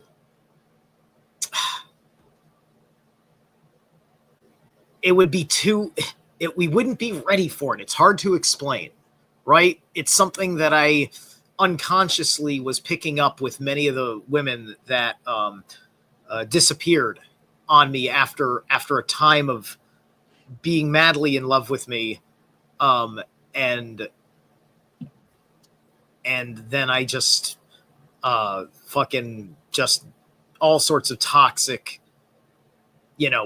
personal things ruining it. And so these things really effing killed me, right? An ego death can come from a breakup when it's really close to a whole bunch of things you were assuming about how you could handle life, right? So those have been some of my upsetting experiences that have driven me to improve myself in very self-sacrificial ways. And it pays off, right? It pays off because there's just that deeper level of like, oh shit, when she dumped me, that was perfectly understandable that she had to do it that way. What the fuck was I going to do still being able to call her? I'm not supposed to fucking, it's just like, because you can't believe such a wonderful person is no longer someone you know anymore. Right? Gone. Completely out of the reach of your psyche because there was something deeply terrifying about you to them. That's kind of the struggles I went with because my Aries personality agitation was through the fucking roof the way I was raised. And was part of my incarnation challenge because that's all that shit that happens those first few years when you have no agency. These are the big incarnation challenges. And I gave myself a very, very challenging incarnation chart. So, hi, this is shadow work. Yeah, that's very interesting. I think we're coming full circle back to this whole ascetic. So a big part of like asceticism comes back to morality, I think, right? And it's very difficult. Like for me, it's been very difficult because like one of the few things I was always really good at was fighting. So I can fix a situation like that. If there's people having I can step in and I can fix the situation. It's the one thing I can do well. So I had to learn when I was young to like hold back. Don't get into other people's story. Like what? If you need to get in, you get in. And I think this is the ascetic thing. Like maybe when you start to see what's going on, like you notice a situation, like you're on a tube station, for example, and there's a guy who's basically behaving really badly to a woman, and they're having an argument. It's none of your business, and then he grabs her, and you feel this thing inside of you, right? Like as a man, if you see a man grab a woman, you feel this, and you're like, and I've stepped in and I've said, listen, is this guy troubling you? Do you want me to talk to him? Do you want me to make him go away? And I've had the woman swear at me, call me a... I'm like, okay, I'm sorry, I didn't mean like, stay in your business, F off, in London. I'm like, okay, no, sorry. Like, when we start to consider morality on a deep level, ethics, then there's the danger of us wanting to get involved with what we're seeing, right? And because we can see that's not right.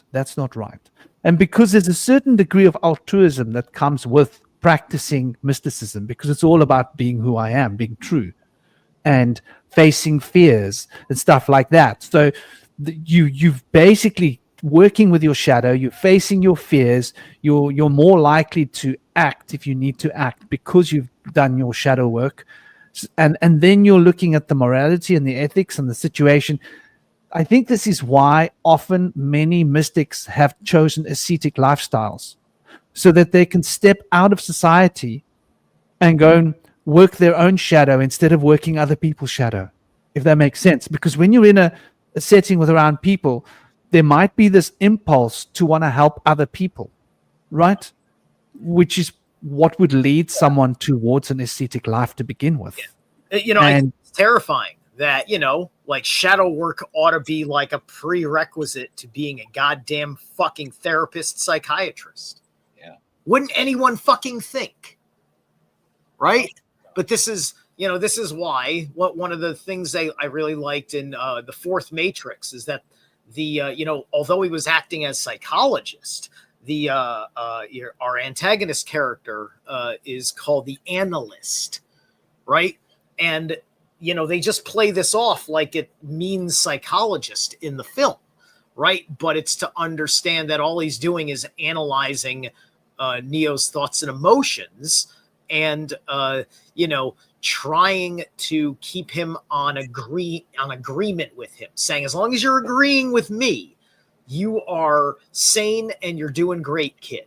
Right. And meanwhile, he's having a complete existential crisis. And basically, we're talking about existential philosophy, and which is one of my absolute favorites, which is why I read Being in Time by Heidegger with the German annotations in its entirety on my channel. It's one of the most exhausting things I ever chose to read on my channel. And it was one of the best at the same time.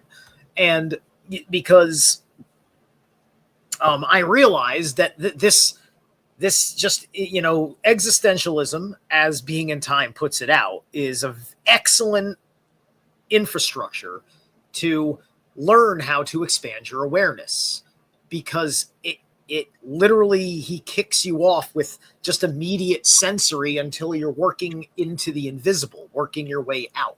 Like that, right? Which is also the opposite of how you read a tarot card. You read a tarot card by looking at the background first, and then bringing your attention into the foreground items and symbols, right? So you go from overall picture into high details, right? That's going existential into the personal, from going from the objective to the subjective, and merging the gap of all these things that are missing, including the influence from the collective, which anybody that is not you is a part of the existential. Yeah, I think it's interesting when we start to look at the existential reality. I think this is the other part where ascetics comes into it as well. Yeah.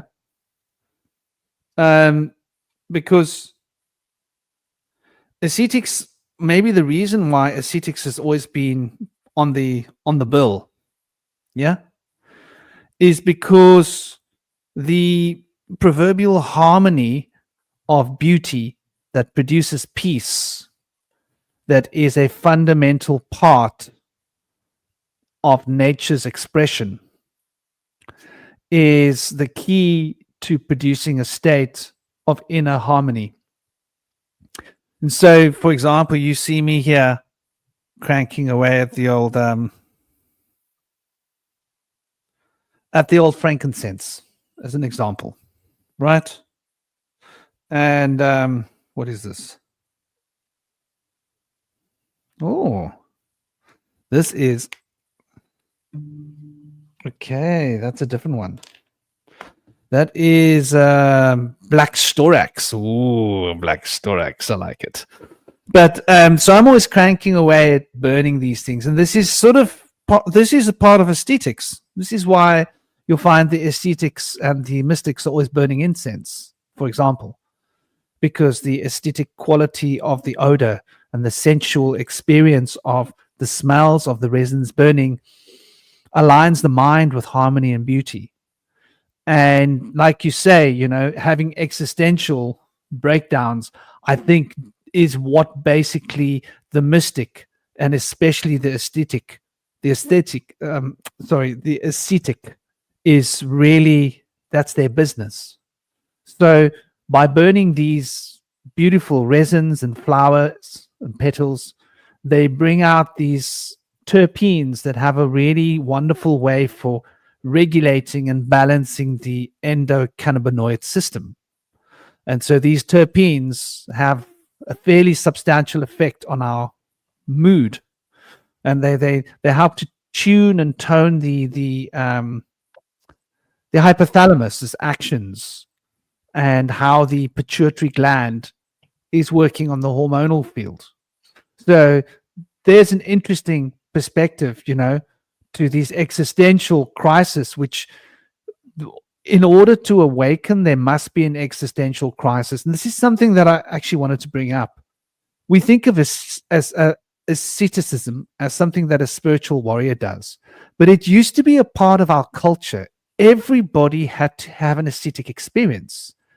In the old days, boys went through a kind of rite of passage, which would often involve them doing their own thing. There must be the same in the Norse and in the African tradition. A boy would go off into the wild for a certain amount of days, have to hunt for himself, feed himself, look after himself, whatever the case is, and become one with nature on his own and have some kind of an existential breakdown in order to find that inner phoenix of reawakening. It's when we have a breakdown that we see ourselves as we are, that we get to really appreciate our strengths and our weaknesses and our limitations. And that gives us the insight to know how to work, to learn to transcend those limitations step by step and grow and become more than what we were. And I think this idea of asceticism being something that is in the spiritual domain for priests and monastic orders is something we've got to rewire our heads into. The idea of my son going through a rite of passage is on my mind. What kind of a rite of passage could I let my son go on? The one thing I have respect for in the Israeli families, there's something that blew my mind. So you go to India and you find all these young Israelis, girls traveling on their own, guys traveling on their own. They go out, they travel to India, and you're like, so you're only 18. You go like, wow, that's impressive. You just turned 18 and you're traveling out here in India on your own. It's a vast continent. Impressive. No, it's my parents told me I must do it. It's like a Israeli rite of passage, And so they give their children a certain amount of money and say, go out and fend for yourself. I don't want to see you back here for at least 6 months. As long as that money lasts you, you can stay in India. When you come back, then you can go and study. And so a lot of young people stay in India for a year, like a whole year of their life, 18, 19 years old. It's like a rite of passage. Go out there on your own and figure yourself out. We've lost that in the West. Our children don't have a proper rite of passage. And I think it's important for a boy between the age of 13 and 18, some kind of a rite of passage is necessary. And now we're living in a woke society where our boys won't be able to get into a fisticuff. And don't get me wrong, I'm not thinking kids should be out there fisticuffing, but if your child gets into a fisticuff, they get put on medication. I mean, what kind of a world are we, moving towards where people are overprotected to the point where they don't get that visceral experience of an ascetic journey, even if it's only for a few days? I love the way the Africans, the Xhosas and the Zulus here, they tie a piece of cotton around a boy's waist when he's 12. And they send him into the bush with nothing. There's a cult within the scientific order of things for chemical consciousness, right? They have to. They're infiltrated with the people that got weed legalized. Just because on a legal basis of gateway drugging, they're trying to get also more of their psychoactive, chemical processed drugs certified to do these kinds of things. They're very enticed by things like the plot of the movie Equilibrium with Christian Bale, which was about this. It was a society that by law had to take a an emotion killing drug. And Christian Bale plays one of the Templars of the cult order of these scientists. Right, so that movie was exposure of one of the particular dark sorcerer's agendas. Right, so that has been in the process of being crushed as an important part of the soul mission of a lot of people here. So we're living, since 2020, we've moved into a free choice timeline that's going to look really ugly in a lot of places, as a lot of really ugly shit is going to happen. It's part of the reason why life is not being permitted to go back to its prior level of social order, because they want you to be apathetic to everything that they wanted you to be hungry for before, so that way your mind is only thinking about changing the order of things, right? So the distractions have effectively been killed, but the temptations towards these darker and lighter timelines are all ahead of people, right? And so, you could see World War III happen around you, but your localized informed field, your Dasein, as Heidegger calls it, is going to be protected, especially if you're working with protective forces. This is why I work with Thor and Heimdall. They are protection gods. Heimdall is very much the god of Dasein. That's what I came as I was reading the book. It's like, this is like Heimdall's user's manual, right? It's a brilliant fucking book. And part 3 has never been published in English or something. So nobody has read part 3 except for maybe only German. There's something is holding it back from being published. Yeah, I think there's a lot there. There's a lot to unpack. And I think probably there's reasons why, these gatekeepers are keeping all of our information so locked up and keeping us boxed in. The nature of reality. And that brings us back to, the mystic oracle. So the mystic oracle, you asked me what the mystic oracle is. I think Indy was mentioning it in the beginning. For me, the mystic oracle is nature. Man, you just go into nature and you listen to the birds. Those little buggers talk to you, man. People say you're crazy. Did you hear that? You hear what that bird said? Are you hearing voices? Yeah, man, I'm hearing them. Listen to them. Those are birds, dude. But, nature has a way of giving us messages, and they're not rational, logical always. They can be highly random.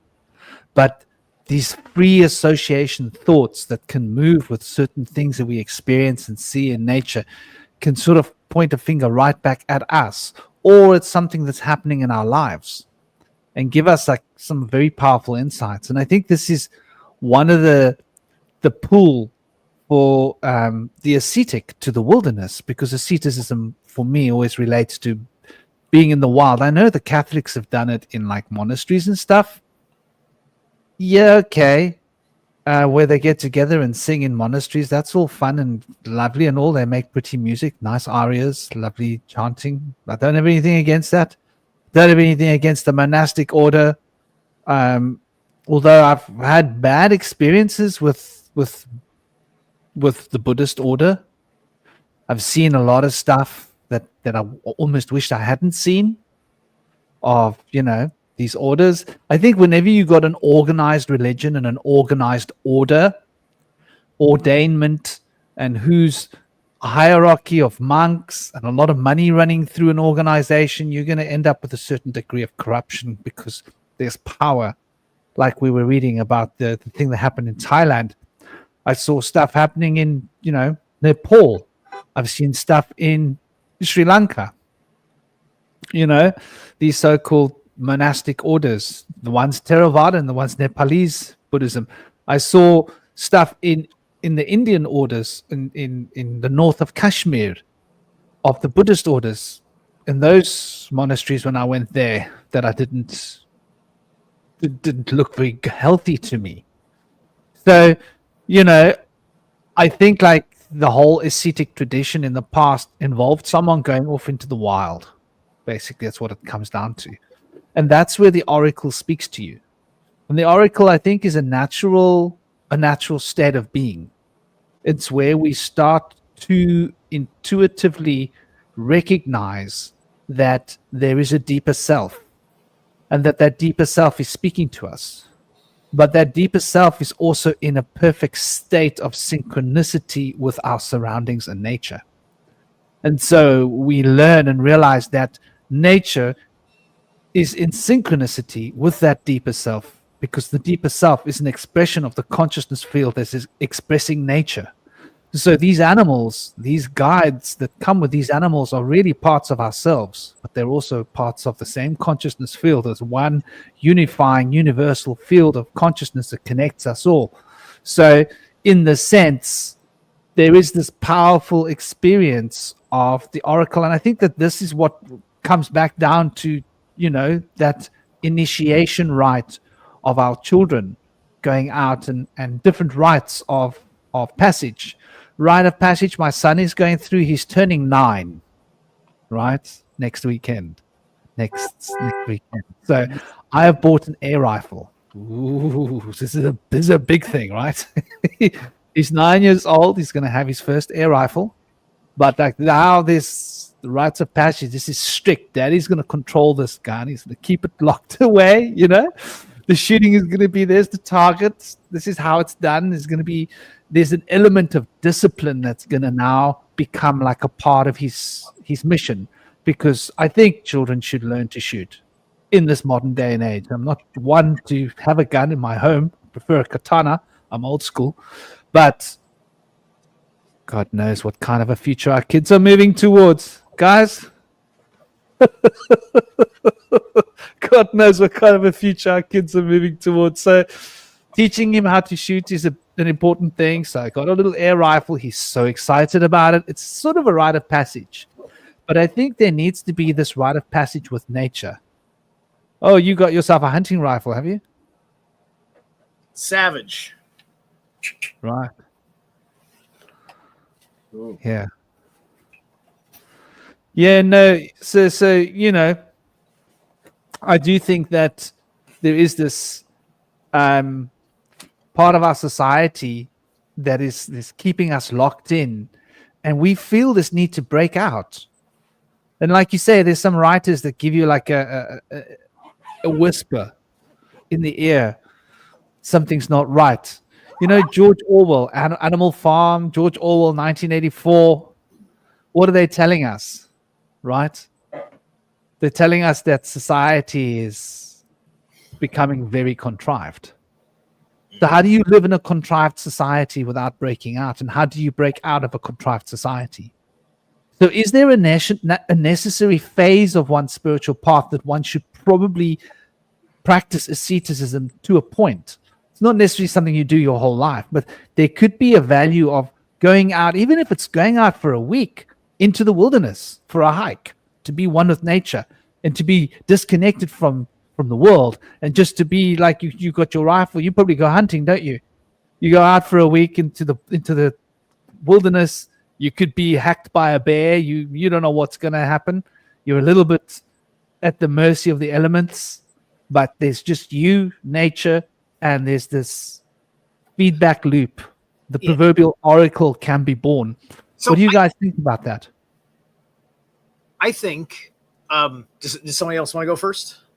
I just want to mention that in India, the older men, when they become of a certain age, are encouraged to go out and take an ascetic journey into the woods for the yesteryears of their life, and for the later years of their life, rather. And then they're not necessarily expected to come back and return. They're kind of thought to go out there and then have like revelations and and sacred experiences in nature, and they're kind of like a let go to just go out and do their own thing. But I really appeal to what Franklin is talking about, having a rite of passage around the time of adolescence, where things are rapidly changing within the body, and then being able to go out and like examine that and be one with yourself without having to worry about who's looking at me and what are they thinking. I think it's a very important time during early adolescence to have a time of solitude and be able to work on self-efficacy. Am I effective at what I want to be able to do? You know, there's things where people are interested in certain things, and they might not necessarily be good at them. But when you can like start to practice when it comes to like survival, like what am I good at? You kind of have to figure out like what's going to be practical right now. It's not going to lead you astray to a point. It's like, I like to make these like little keychains, but it's like, what is it really going to do? Sometimes, you know, you'll find your artistic side going out into nature. It's very complex and much more stimulating. And so you'll find things that are like something you're effective at and that you can share with others. And you'll also have to find things that you're going to be able to find that are effective for practical means. Like, what am I going to be able to do that's going to keep me alive out here? Do I need a shelter? Can I find food that's not going to poison me? And can I take water in a way that's not going to harm me?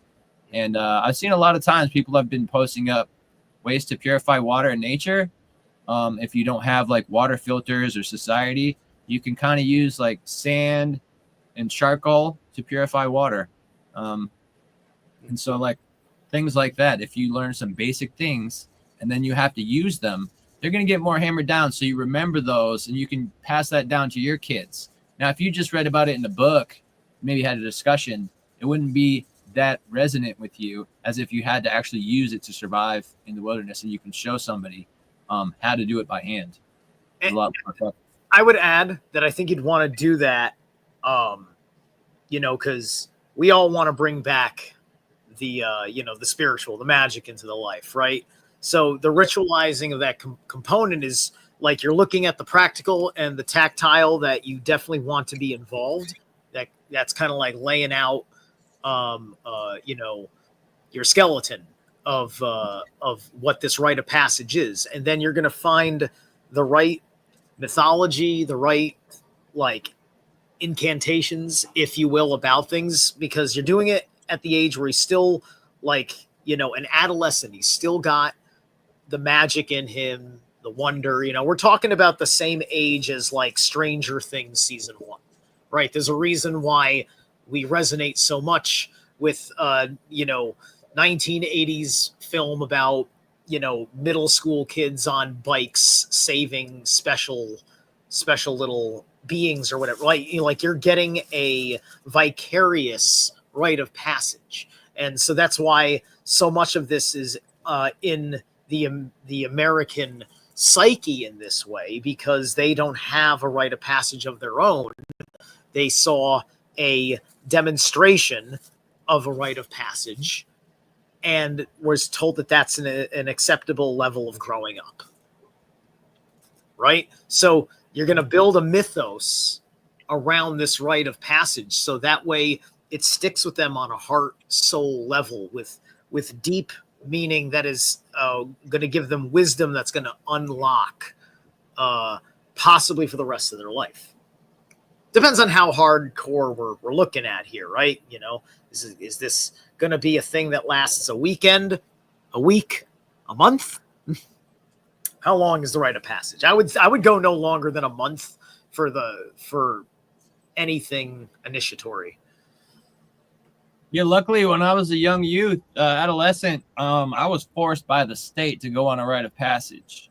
They said either you're going to go on a 2-week leadership training course outward bound in the desert in Utah on the Green River on whitewater rafts and kayaks and rappelling and rock climbing, or you're going to serve some time in a juvenile detention hall.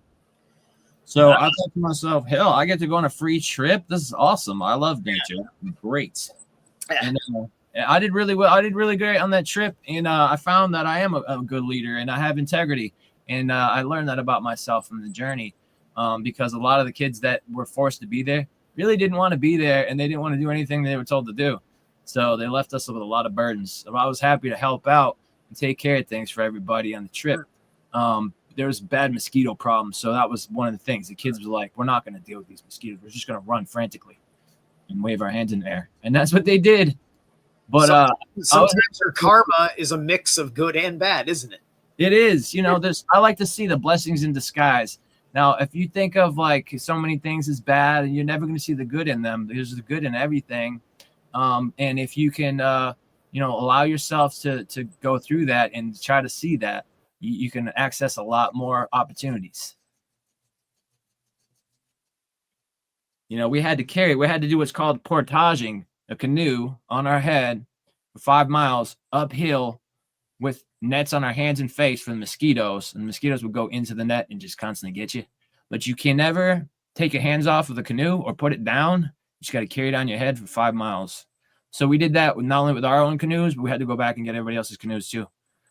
So we got a lot stronger, but they let us do some streaking and have fires all night, whatever we wanted after that. Me and 3 other individuals, 2 girls and another guy. It just shows, they say that like with the ant hives, that about 3% of the ants do all the work and 97% just kind of look busy and wander around. Yeah. Oftentimes the ones that doing all the work, they don't necessarily are the ones that's on the top that's getting paid the most. Oftentimes the ones who are doing the work are just kind of stay on the bottom rung because not anybody else is really motivated enough to do it. So they kind of keep them down there if they can. Well, that's like,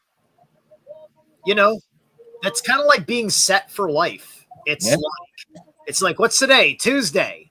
Oh, is it that day of the month where I actually have to work for 12 hours? Deal. Right. And they only got to, and there's no ant that works more than 12 hours a month. Imagine that. That's I think that if you are a communist, you have a right to set up a commune that is not above the quote law, but, you have a special understanding with full rights to leave, obviously, to see if that works out. Right. And that you have no possessions, so on and so forth. It might be exactly how the Essenes in the time of the Jewish war were behaving, right? Yeah. Now, do you think the Essenes, and I know in the order of Melchizedek, that the males would become castrated after a certain age, and they were devoted to their path of mysticism, and they were not distracted by their urges anymore. Right. Do you know if there's a thing with the Essenes as well? I feel like it may have been. There are 2 kinds of Essenes.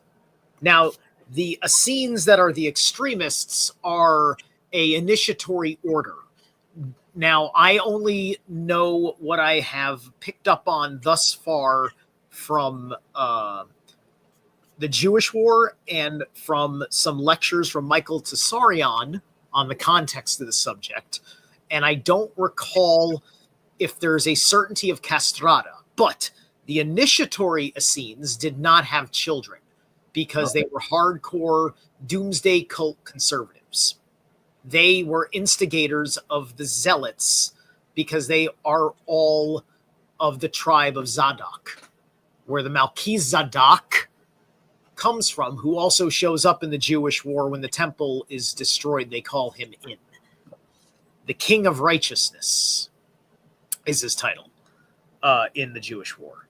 So then there were Essenes who were having families, but had the exact same beliefs and economic infrastructure tweaked for the fact that they said, yeah, the world's gonna end, but I think there's gonna be a tomorrow for my kids. Right? So I think that's kind of like the difference between the doomsday prepper versus the homesteader. The homesteader is good for the season. The doomsday prepper is good with preserved, processed bullshit. for like a generation. Right. Yeah, that's Yeah, interesting. that's very interesting, actually. You know, what we look at there with the whole ascetic ideology there, because that's sort of almost like I want to be a contained microcosm. And so I think here we're getting into an interesting point. So we've got the microcosm and we've got the macrocosm. And those doomsday preppers, like you say, they want a complete microcosm, a complete control of their environment. They want their own little miniature microcosmic macrocosm within the greater macrocosm that's separate from the rest of the macrocosm, that's not being affected by the craziness out there. But that brings us to an interesting conversation. You know, looking at this, it's actually the image that I used here. I used 3 tarot cards for this particular image, which I think is really important. I mean, all the tarot cards are important. Let's not even forget that. But when I think of the name that represents, we always get caught up in the tetragrammaton, don't we? Right? In terms of the representation of meaning of the 4 elements coming together, the 5 principles, and the 3 fundamental elements that construct up the 4 elements that embody the 5 principles, so that we can strive towards the harmony that it will bring. But we often forget that the most fundamental of all the divine names comes back to the most simplest. It's the recognition of the macrocosm and the microcosm. Not necessarily the forces of creation and how the metaphysics of creation has come to be. What But about, more, you're talking about the 4 letters of the tetragrammaton coming back to like, yes. I mean, it's actually 3 letters, but there's 4 of them. yeah, I mean, 3 different letters, 4. But now that name also there's holds relevance. Sorry? HV. But I wanted to mention that in the tetragrammaton, in the word, there's a tetragram, and then there's aton, being the god that Akhenaten chose to be the one and only god in the ancient times of Egypt. And I feel like there may be a connection with the monotheistic movement of Akhenaten with the tetragrammaton. Just wanted to point that out. I would say it must be, because the Phoenician came from the hieroglyphs, and the Phoenician is essentially the Paleo-Hebrew, which became the Semite versions, that became Aramic, that became Hebrew, old ancient Hebrew, that became Middle Hebrew, and then became the modern Hebrew, which has now been turned into current Hebrew. You know, so there's like all these tracks, but it all goes back to ancient Egypt and to the time when we were speaking the same language that the Sumerians were speaking, but we started to extract a phonetic set of values from the hieroglyphs, because that's how we were representing the ideas as concepts. So that's where the tarot finds its origin. There's no coincidence that there are 22 major arcana and that there are 22 Phoenician characters. This is not a coincidence, right? And that our knowledge is that the Phoenician arose from hieroglyphics. 22 main hieroglyphs, and those hieroglyphs are a narrative. And so that narrative of that hieroglyph has been put into a picture with more symbolism and metaphor, so that we've got like a garden bed of potential to extract lots of information from something that's been given a small placeholder. And so, yeah. I think a lot can be said about the fact that the Egyptian hieroglyphic alphabet, so to speak, began with the falcon or hawk, if I'm not mistaken, which represents wisdom and is associated with the sun, enlightenment. But when the Phoenicians chose the different characters that they chose in the alignment that they put them in for their 22 characters, they chose to put the bull first, which the bull being like kind of like bull-headed and strong and kind of driving things a certain way. Also associated with the sun somewhat, and the power of all being in creation, but kind of a different take on it, more of a focus on being led by the bull or being driven by the bull, as opposed to finding the enlightenment from the bird's eye view and seeing things from above, like the falcon or hawk. Perhaps the hawk the hawk came first, right? You said it came first. Perhaps the hawk was their spirit animal in the age of Gemini, because then you would have had the transition to the age of Taurus with the bull. So it's the same thing that happened. This is that in the story of Exodus, it's a mythology about the shift over from the age of Taurus to the age of Aries, right? The age of Taurus is the bull. The age of Aries is the ram or the lamb of God. We start lamb sacrifice, and then you close that age with the last sacrifice of the Lamb of God, the Meshiach.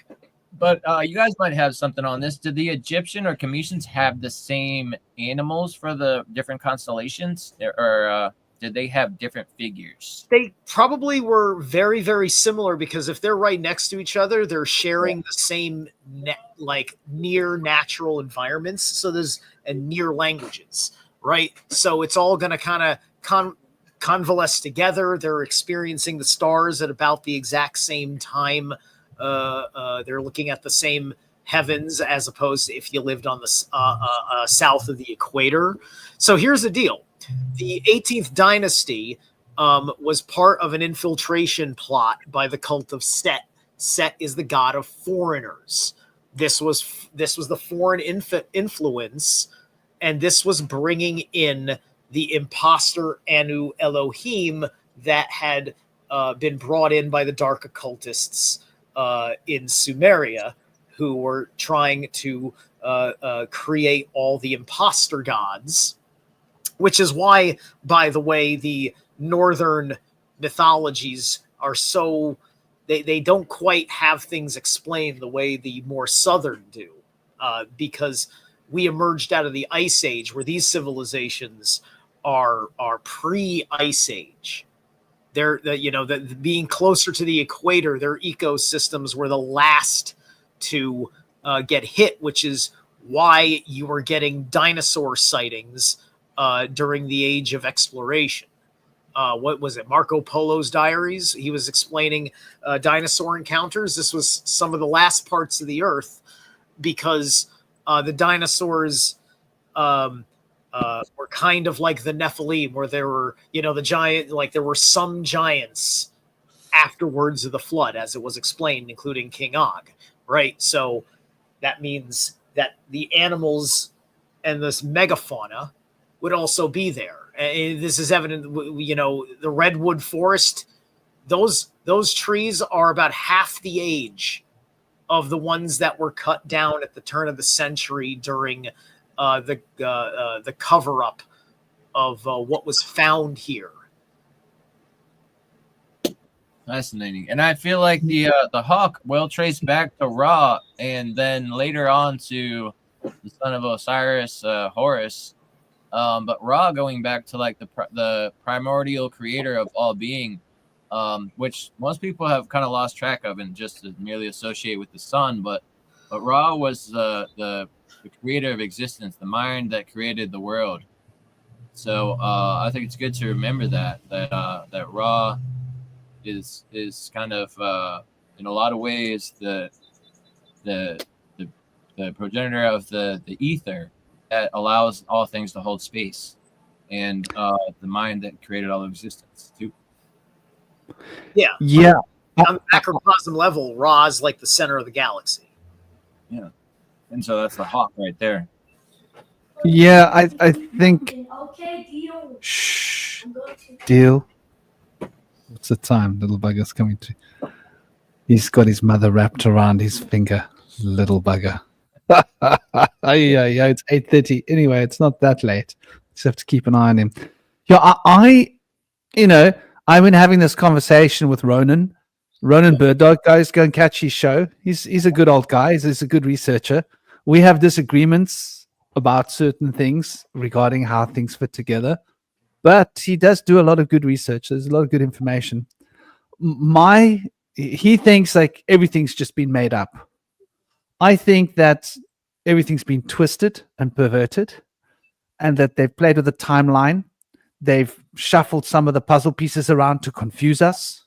They've hidden there's been cover-ups of certain bits of history, and the history that we have has been sort of interpreted in a weird way. Like there's this, for example, there are places that go back 850,000 years where humans were civilized together in groups, living, making fires in the same place. And they will say, well, they didn't have a town or a village there because people were still nomads and hunter-gatherers. No. It's just they were building out of wood. And the wood brick, it only lasts so long. So there's evidence there that people were in a certain area for 1,000 years. No. The theory then must be that they used to come here regularly and stop here and sit out in the open because they didn't know how to build structures yet. Oh, right. So they were like social. They were in a group. They were making fires together. There's evidence of this. Yes, there is.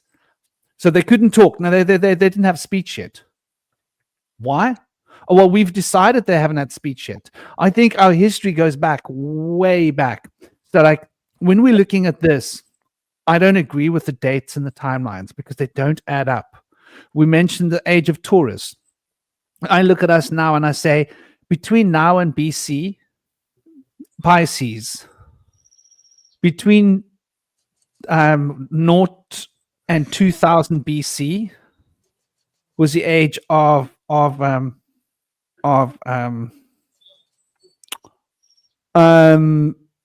Aries. Between 2000 and 4000 BC was Taurus. Right? Between 4,000 and 6,000 BC was Gemini. Between 6,000 and 8,000 BC was Cancer. Between 8,000 and 10,000 BC was Leo. There we go, rare. There we go, the hawk, right? But that could even go back to Sagittarius. We could be speaking about 22,000 BC. And I don't think that they've taken into account that our civilization has been running. So in the Egyptian stuff about the hawk, I think comes from 10,000 BC. And the notions of the bull has been in prominence when Taurus, like you say, and we can calculate that. That's like 4,000 BC, which is what they seem to come about with the Phoenician language. But the Phoenician language wasn't the beginning of all language. It was just when they adapted from using the hieroglyphic language to the phonetic language. Yeah. But before then, they were using hieroglyphics. And before then, they were using cuneiform as well. But the hieroglyphics, I think, go way back. I think there were different caste systems on Earth. And I think if you were of a normal caste, you were using hieroglyphs. If you were from another caste, you might have been using a secret coded cuneiform language in order to, because they look at the cuneiform and it seemed to be a language that was a lot to do with money, right? So it was most of the cuneiform seals that we find is about who owed who money and who had what debts and who had paid what debts. And this is a receipt for this and this and this. They had to keep track of their ledgers because of taxation. So this would have been kept by certain scribes of like the royalty. And so the local people might not have necessarily appreciated all of that. They might have been operating under an older form of language. And maybe this is why we see the Phoenicians according to our anthropology, they suggest that there was a Sumerian language was basically what was basically being spoken, and it was the same basic language. It was taken into different directions of evolution. But I think that when we look at this, the story of ancient Egypt, we've now got to move from that Phoenician time of Taurus all the way back to Leo, right? And that makes sense about the pyramids, doesn't it? Because those pyramids are aligned with the constellation of Leo, are they not? They are. That makes a lot of sense. So they must have been in the age of Leo. I mean, the common sense look at this can only point this out. So this is why I think the bull was revered, and possibly the turning of the dial, of the language dial, would change with every age. So we should probably be starting our alphabet with T now, right? Has that become Z, T, Z, T? We should probably be starting our alphabet with something different. But regardless, when we look at this name, the I am that I am name, that's like one of the interesting names, because when I first heard it on American TV, it blew my mind, right? I was watching some cowboy film when I was young. And it was like, I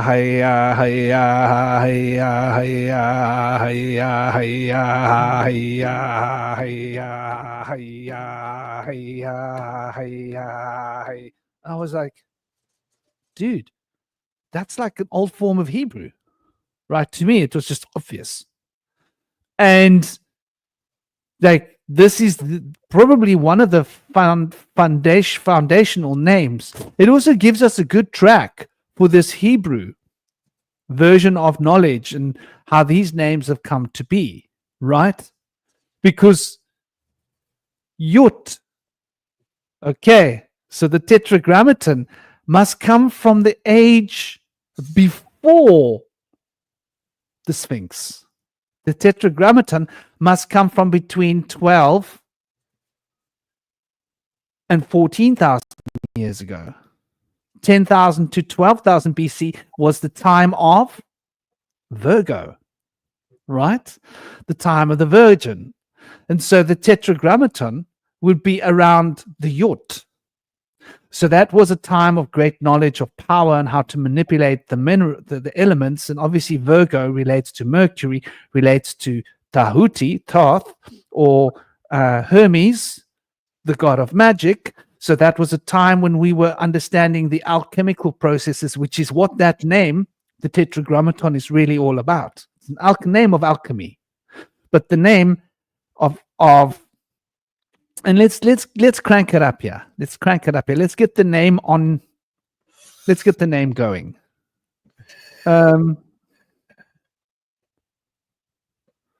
Okay, baby. What's going on? I hope you guys can still see me. There it is. Sorry. I'm just having a little bit of a tricky time here. Have to put this back in there. There we go. Put it back. Put it back, ladies and gentlemen. So let's get that picture back on the point. Remove and add to stage. And let's go share this instead. So there we go. There is the bull, right?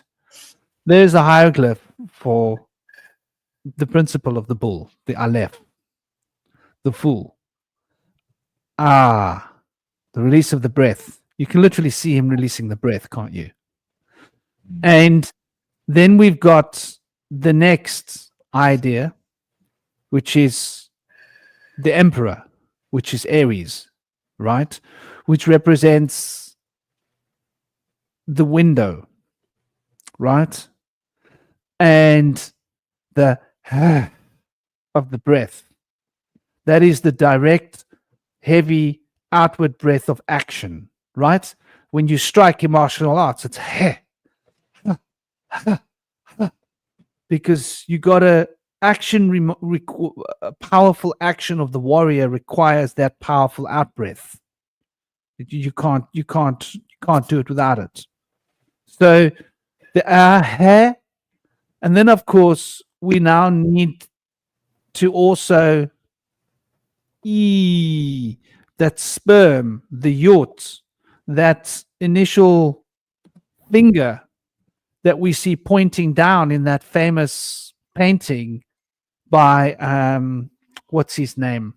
Gosh, one of my favorite artists. I can't believe I can't think of his name. I haven't seen art in a while. I probably need to. The painting of Adam and God, as it were, right? Where the poet William Blake's painting is that yort, that finger pointing down. Here we go. The finger of fate. This is like Virgo. So Virgo represents the hermit, represents Hermes, represents this asceticism in a sense. Hence, it's about virgin. The ascetic wants to become a virgin, wants to be celibate, wants to be on their own in the wilderness. Namaste, Neil. I hope you're good. I hope you're thriving. Welcome.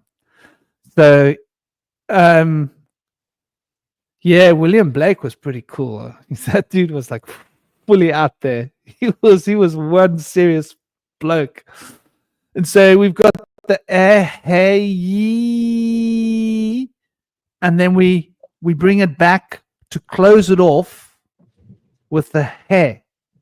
So what this name then symbolizes, if we look at it, is that spiritual essence of prana, which is life force, that directs all things, permeates all things, and is an expression of the consciousness field in its pure natural state, is then focused through the action, which represents the impersonal manifestation of this life force through the emperor, through this window of life, that is then bound by the finger that points towards individuality. You notice that he has that star, the star light, but it's in a small vessel representing the microcosm, representing the microcosmic path and the journey that we are alone from the cradle to the grave, carrying our little torch, carrying the staff of the sun, though his robe is like the earth. There's a grayness, there's wisdom hidden there. The head is downcast, for he is following a path that he can only see just in front of his feet. So he's one step at a time. So this represents the personal embodiment of the spiritual consciousness of the life force, which is then once again manifested. Right? So we then have this hair again. So it's as we would know it, or as they say it in the American language of the American Indians, however you want to pronounce it, doesn't really, these vowels are, well, they are quite plastic in a sense. This is the way the Phoenician language was. So we've got I am that I am, right? So, you know, I am, here we go. I am that I am, right? We got these four principles coming together here. I am that I am, which represents the merging between the microcosm and the macrocosm, representing this Mars and Aries, the ram, as being that fundamental point. And when we look at the enneagram, right, why does Mars hold this fundamentally important point? I think it has everything to do with the enneagram and with the enneagram potential, Why has everything changed here? Right, so image file. I Oh, have an interesting thought when you're set with that. please share your thought, brother. I was thinking to myself, because of the Hebrew relationship with this interpretation, and we're talking about language, so we're talking about reading. Hebrew, unlike English, is read right to left. So it makes me think about context of things. When you have the Hermit card and the Fool card, both of them face left. The left side we associate with the start of things, and thus why we place it in a tarot reading. We place the past to our left when we're reading it personally for ourselves, or we're mirroring that and we're placing it upside down to us on the right for the sitter of the reading. And then it's the question of which direction is that card facing, because it's either going to be facing you, it's going to be looking at somebody that is also on the card, or it's going to be looking to the card left or right of it. This is a nuance in the visual messaging in doing a reading that I picked up on from watching a reading that was done by the famous filmmaker Alejandro Jodorowsky, who I went at great length to break down his Holy Mountain film, and who was supposed to make Dune, and the Enneagram is deeply embedded in the Holy Mountain. So good that you brought that up. And so he was using the French deck for his system. So there's specific ways that the characters are facing, and I haven't compared the Marseille deck to the Rider-Waite deck to see if you can tell the stories in the same way if they kept the direction facing uniform, because he was doing these readings just with the major arcana, just using 22 cards. That's quite interesting, because that's like more interested in that's an ascetic reading, because the minor arcana represents the sword and the lightning bolt, so the actual forces manifesting the macrocosmic potential. So from that, what we were talking about just now, the major arcana would represent the Fool, right? And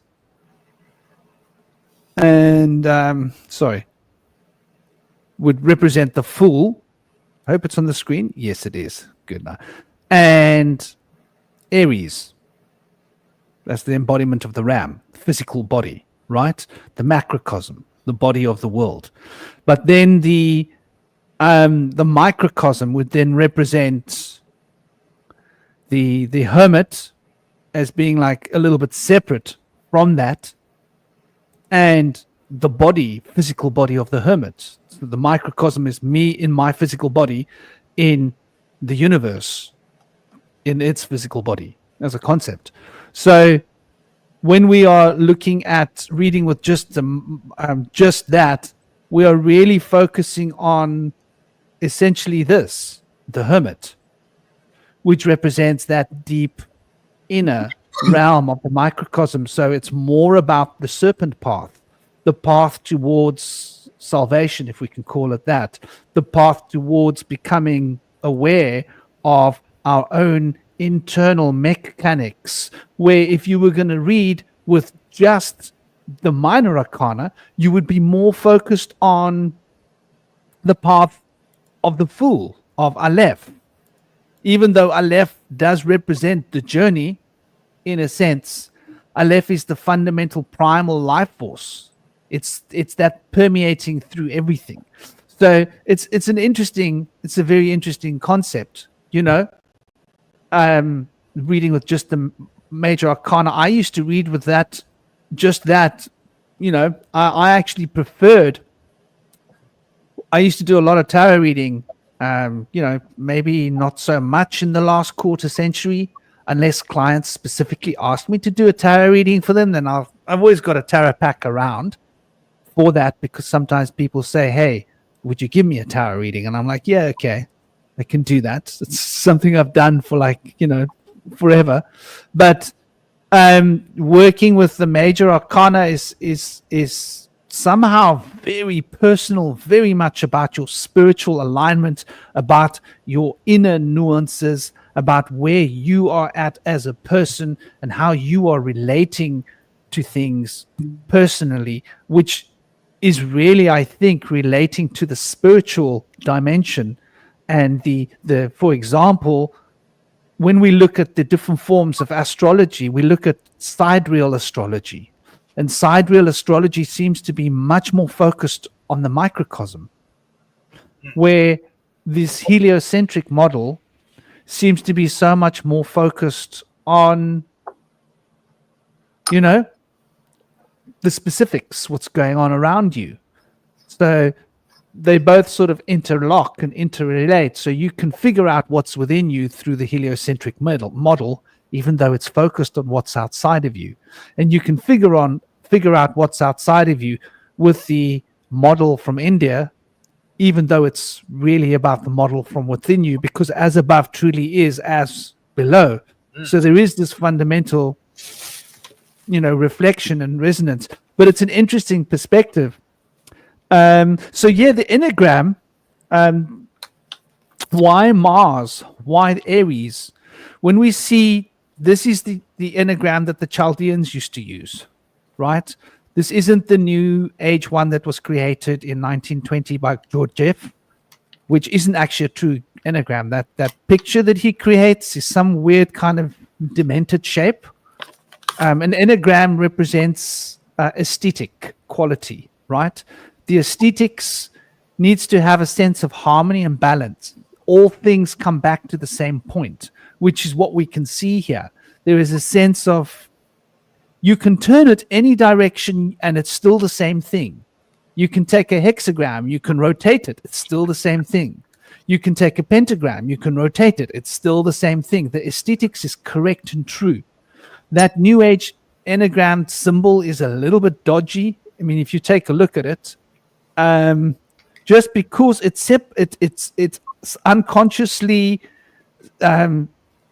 insinuates a discontinuity, When you right? see the New Age one, is that the same as Gurdjieff's original design? Yes, yeah. I'll pull one up and I'll show you what I mean. For those who watched, because I was thinking to myself about that, because at the end of the Holy Mountain movie, which I brought up, is an Enneagrammic movie, they're at a traditional Enneagram table, just like the medallion around Jodorowsky's neck throughout the whole film. It's their sacred symbol, right? Instead of the cross, it's the that Enneagram, right? And Do you know how old this Enneagram is? Yeah, and of course, it doesn't have any of the details. It's just the form itself doing its magic, right? And at the end of the film, they after they break character for the cool twist at the end, they flip that table over to walk away, right? So they transcend the Enneagram, and Jodorowsky he stylized his look partially on Gurdjieff, which is why he's got that mustache in the film. Right. Yeah, this is very interesting because, like, when I look at this Enneagram, what I notice, and I've always felt uneasy about this geometry. So, like, when I discovered it, like when I was first the human design, like I've discovered this, like, I don't know, a few decades ago, and I was like, no, this gives me like feelings in my spine I don't like. When I saw this Enneagram, I just like, get rid of it, put it away, because number 4 and 5 represents discontinuity, disconnection. There is a discontinuity between 4 and 5, which is it removes the sense of aesthetic harmony from the image, because now when you turn it around, it becomes all messed up. It can only stand this way around. So this isn't a dial that can turn. It doesn't represent fluidity. It doesn't represent chakra. It doesn't represent progression. It doesn't represent growth, because if it's stagnant and it can only stand like this, the moment you turn it around, it no longer makes sense. So the Chaldean, so this enneagram was invented by Gurdjieff in 1920. That is the first time this image was ever used on Earth. There was no ancient people that used this image. It doesn't exist. It was his invention. And then the 22-year-old guy at age 22, he took this image and he put his, this is that, the guy that made it famous, right? What's his name? You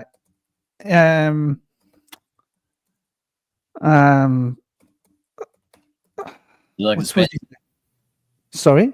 Spanish name? No, the in 1950s and 60s. Enneagram founder. Let's put that in there. Google will give me his name. Yes. Oscar Icazo. So at age 22, Oscar Icazo was interviewed.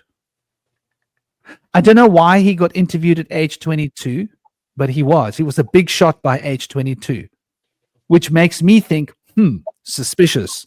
The funding of where he got the money to create that Enneagram system is a mystery. You try and go down that rabbit hole and see where it takes you.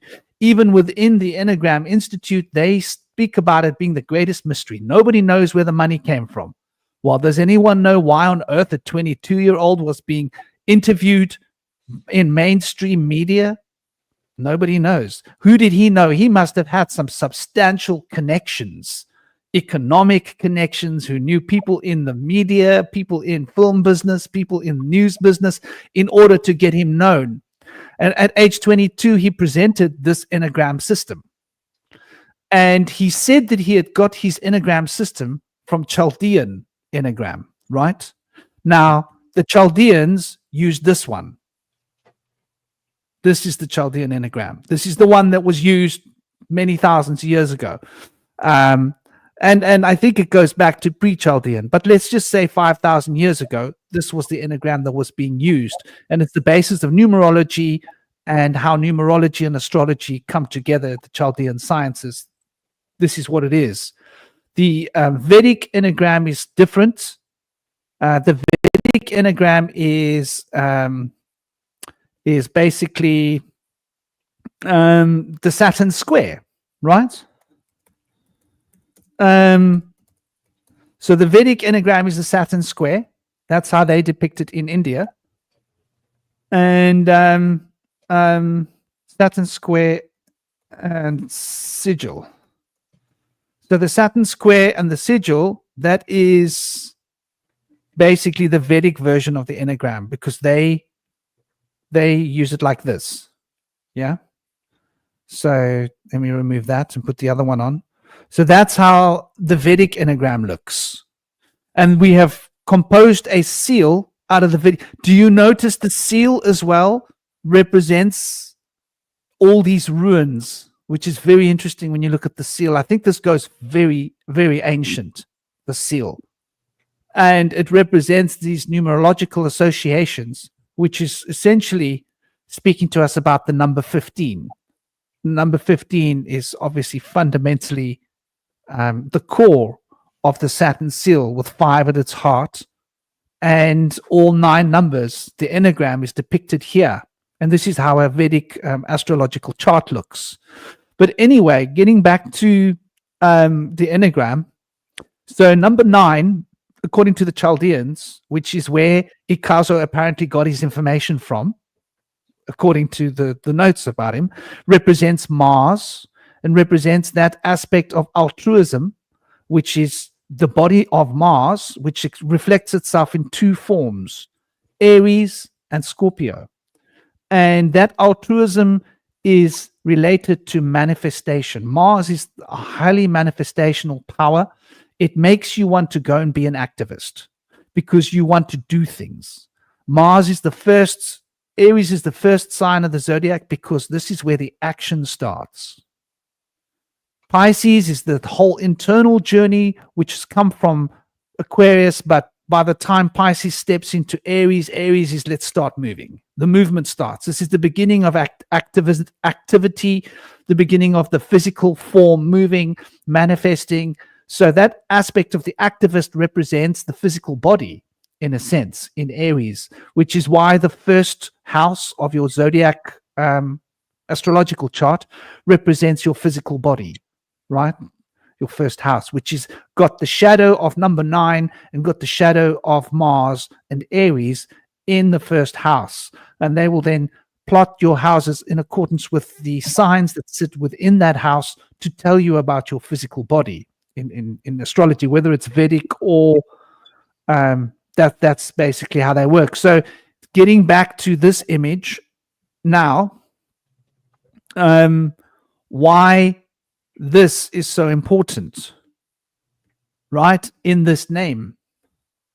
And by the way, this is also the central part of the tetragrammaton name, right? In the tetragrammaton name, you've got this, and you've got also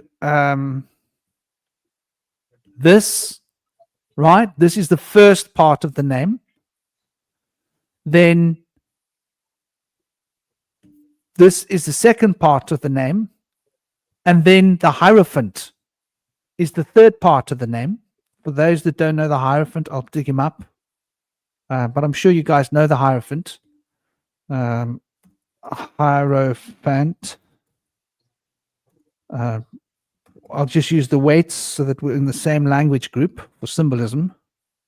So the Hierophant then becomes the hinge around which this is rotating, right? The tetragrammaton is rotating around this hinge. I don't like this particular one. The color's a bit weird. But anyway, this hinge of rotation is then bringing us back again to this. So when it comes to the alchemy, this is probably one of the most important things, and hence number 9 sits in that very important point between Saturn, Saturn's square, and 1, the sun, Ra, which is that falcon that we were talking about, right? Which represents Leo, which represents leadership, which represents original direction and the origin. Literally, the symbol for the sun is a circle with the origin within it. And so this 9 obviously is fundamentally an important key to the whole enneagram, and hence we speak about 9 being the number of completion. So the number of completion is also the activist, because the completion starts with action. That's when all of the forces have reached a level of completion. So getting back to the original name that I was talking about, it's really interesting because the Eheya or Ahaya, if you're a Navajo American Indian, or Ahaya, and then the Haya is then meaning that I am. So I am that I am that I am, right? So there's that reflection of bringing us back to that principle of the universe is within me. I am a reflection of the universe, and I am this reflection of the universe. That's what they're chanting. So that represents like probably one of the most fundamental names in Kabbalistic cosmology, because it represents the name of the crown. So that is the name of the crown, the name that resonates with the Sephirot of Keter, and that's obviously is the fundamental monad. So that name puts you in tune with the monad, and the divisions of separation are divided, where the tetragrammaton, being somewhat different, puts us in tune with this, right? The tetragrammaton puts us in tune with this far more fundamentally, because the 26, you could argue, is a shout out at the number 8, right? And what do we see when we look here? We see the 8, which represents Saturn, but when we see opposition to the Saturn, we see that when you move around, the Saturn divides within itself 4, right? And the 4 becomes a reflection of 2 if you move from corner to corner. And so you've got this 8, 4, 2, 6. Beautiful. 26 is related to 48. And the 48 represents the 12, represents the zodiac, the macrocosm. So the 26 represents that which has 1 foot in the macrocosm, and that which has 1 foot in the that which have 1 foot in the macrocosm between the 6 and the 8, and that which has 1 foot in the microcosm between the 2 and the 4. So you're sort of living between both worlds. And so this represents mastery over the astral plane in like a numerological sense. That number 26 is so revered by Kabbalists and, metaphysicians for that reason. So it's just very interesting when we, delve into this. But yeah, this name, I am that I am, is something that even the New Agers know, right? Yeah. Like everybody knows, and it's so organic. It is. Yeah. What do you think about the aspect of 72 within the Tetragrammaton? I know that like the Kabbalistic method, they have 72 permutations of 3 letters from the 4 letters of the Tetragrammaton to give them the 72 equivalents. But there's also an aspect in which they have verses in Exodus 14, 19 to 21 that have 72 letters in each verse. And those are significant for the 72-fold name of God that they pulled out of that. And there's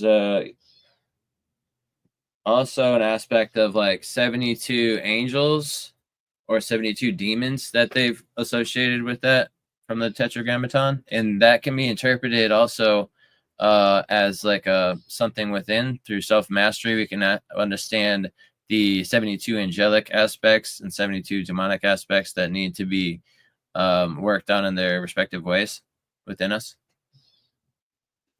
Yeah, that 72, from my perspective, that represents not the microcosm, the etheric boundaries.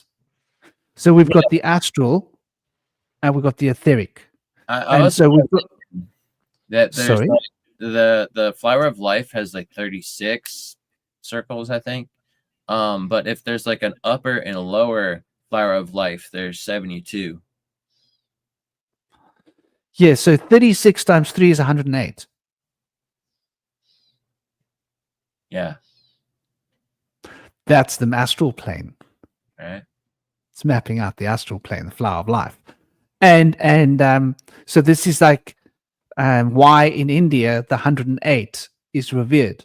That's why there are 108 names of Shiva, 108 names of Vishnu, 108 names of Kali, 108 names of every deity that you can imagine, 108. And then 10 permutations of each of those, which brings us to 1080 in some of the more obtuse systems. So, but when we look at the Western system, so in India, they work with the astral plane, and so they work with the chakra, and the chakra represents the spinning vortices of energy. Yeah. Where in the Western occult, they work with the sephirot, which represents the containers, the containment field that contains the spinning vortices of energy. So you're either looking at the containment field or you're looking at the spinning vortices of energy. But when you look at the containment field, you see that there is a spinning vortice of energy within it. When you look at the spinning vortice of energy, you notice it's opening up like a disc, which creates a flower that comes out of it. There are 108 energy meridians in the body, and that is part of the purpose for why you activate via a mantra of 108, and thus 108 beads plus the tie end of your Nala beads. So that way you can keep count without having to count. You just have to do the repetitive motion upon the fingers, and you don't have to go 1, 2, 3, 4. You just got to keep going until you get to the end of the rope.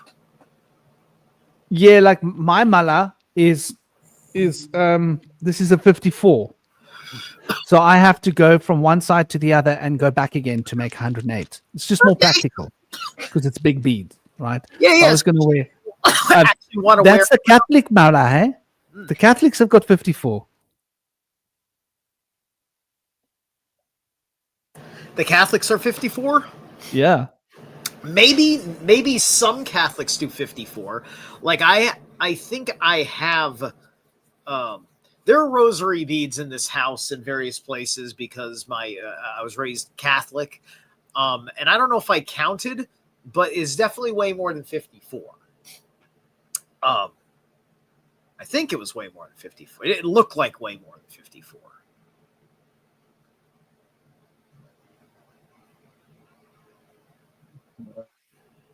I can't hear you. 54 small beads, and then there are 5 beads that separate as separators. Yeah, but there are 54 small beads, and then there are the 5 separator beads, but I don't believe you're meant to count those when you chant. Gotcha. With my Nala beads, I think there's 10 separator beads, 5 on each side of the knot. But those are meant to be counted. They're kind of like 5 left to go. That's interesting. Yeah. Well, yeah. I remembered seeing that these small beads were like 54, and the way they're configured is like an interesting pattern on the mala. But just to get back to the 108. So like you say, there are 108 nadis, and this is where the energy flows through. So this is all about the flowing of energy. But when we look at the Sefirot, we're looking at containment, what contains those energy. So that's why the Kabbalah has got the right side of the brain, the left side of the brain, the right plexus for the armpit, the left plexus for the armpit, the second brain, which is around the heart and just below the heart, the what we call the Hrit Padma region in Vedic cosmology, and then the groin, which is a ganglia of a nervous system, which contains all of that apparatus, and then the right joint in the leg that connects with the right point behind the knee. There's that system of nervous infrastructure that represents the connection, moving towards the feet, that represents containing that nervous substance. And on the same with the left hip relating to the left knee, it's got like a gateway there. So there's a plexi, a nervous plexi. And then you've got the nervous plexi in the feet, which relate to the nervous plexi behind the knees. So that's why you kneel when you pray, because you want to connect your feet, right, to your hips, and you want to use your knees as a hinge because it's an ode to Saturn, and Saturn, the knee. Come on, you got to bend the knee. So the ode to Saturn and the goat is the bending and the knees making the contact with the earth. So this is where our prayer system comes from, and that's got to do with aligning the Sefirot in the etheric body. So a lot of these now the etheric body is represented by 72 quinins, and the etheric is the structure, the sacred geometric structure of space-time, where the astral is not the structure of space-time. That is the qualities flowing through the structure of space-time, and those qualities are color, taste, warmth, heat. All of those qualities are astral emanations. But the structuring emanations are the sacred geometric patterns, which we consider as sound and sound vibrations. So this is why this gets very interesting.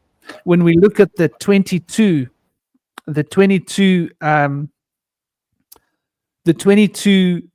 archetypes of the tarot, when we put them into context, that there are 22 fundamental relationships between the 10 major sephirot, then we end up with 32 paths.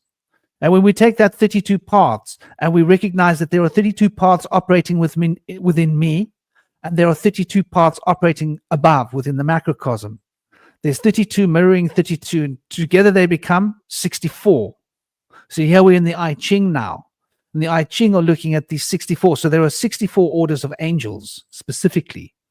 The 64 orders of angels are then governed over by the 7 archangels. And the 7 archangels would be governed over by the divine. You could call it the Christos. Metatron represents the connection between the oneness of the Neshama, Holy Spirit, coming in to empower this. Abraxas has been given the same idea. So Abraxas would thus be a symbol to rule over the 7 archangels that rule over the 64 angels. And that brings us to 72. And this is why the 72 quinets in the wheel of the zodiac represents 72 points of 5 degrees each. And so each 5-degree point is ruled over by an angel.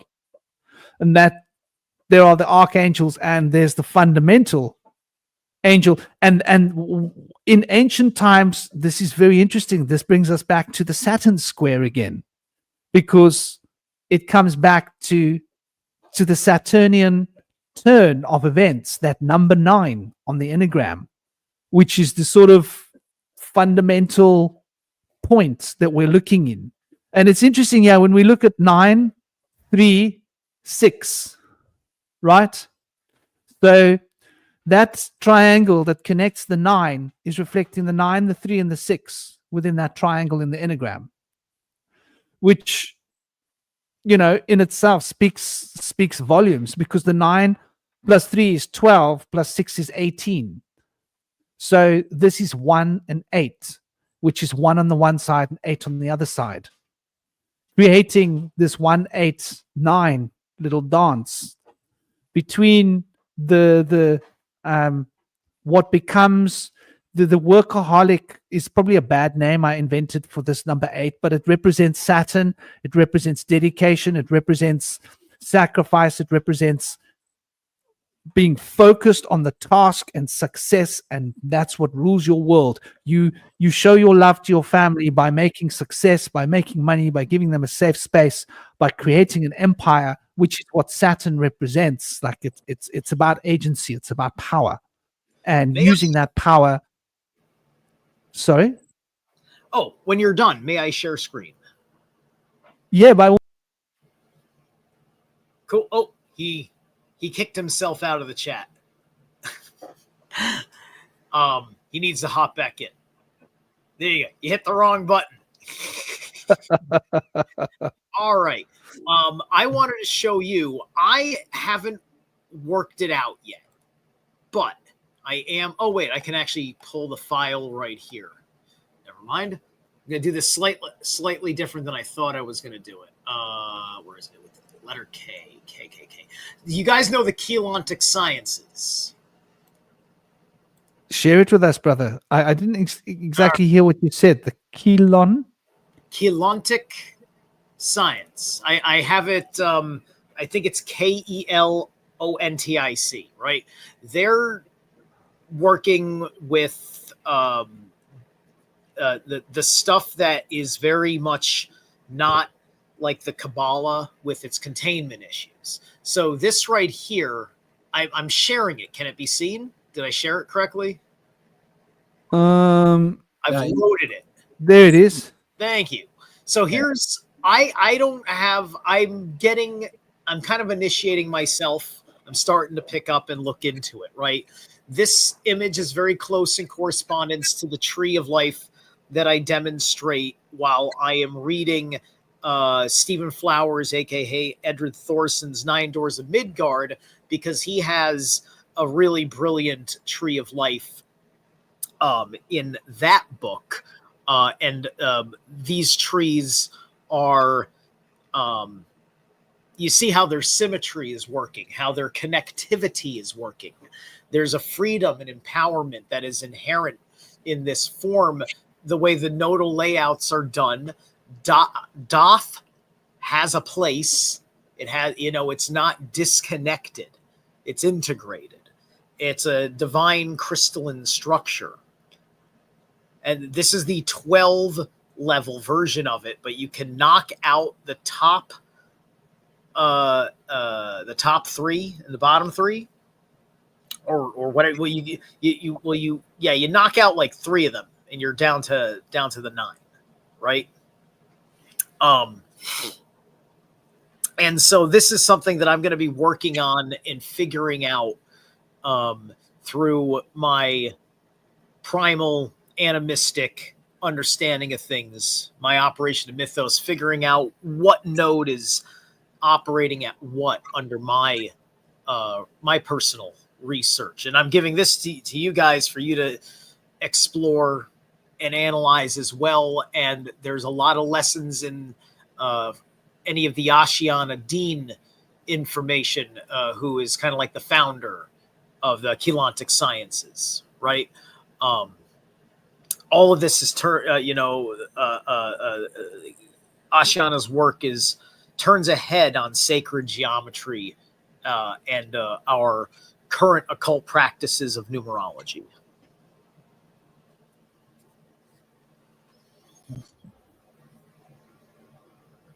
Yeah, brother. There is no. That's beautiful. There is no.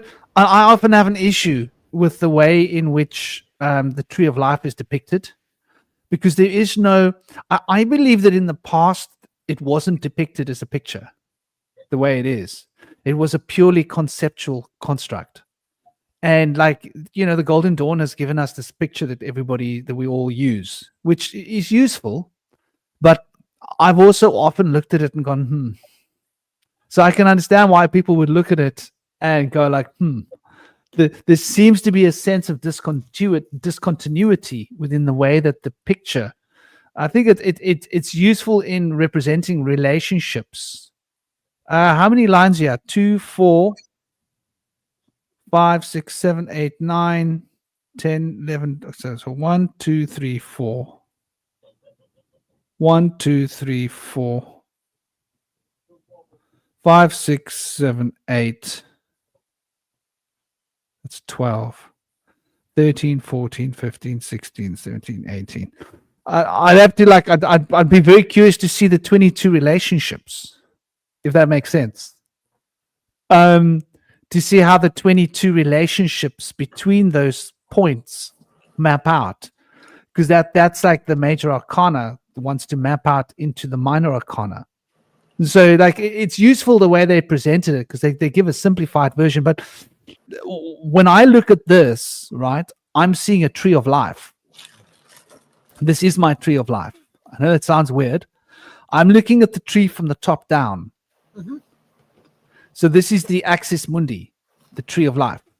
And then I'm seeing the spheres around, right? The 9 spheres. And then I'm seeing that the 9 spheres are coming together in Malkut, which is the 10th sphere, which is that toric field that we're traveling through, which is the big circle. So that is the 10th sphere. And that there are these dynamic octaves of the sphere within the sphere. So imagine that this is a spiral and that there are gates. The spiral is going 1, 2, 3, 4, 9 little spirals down within this greater big circle, which represents the first swing of the spiral or the last swing of the spiral, which is the 10th sphere. And then here you can see you've got 9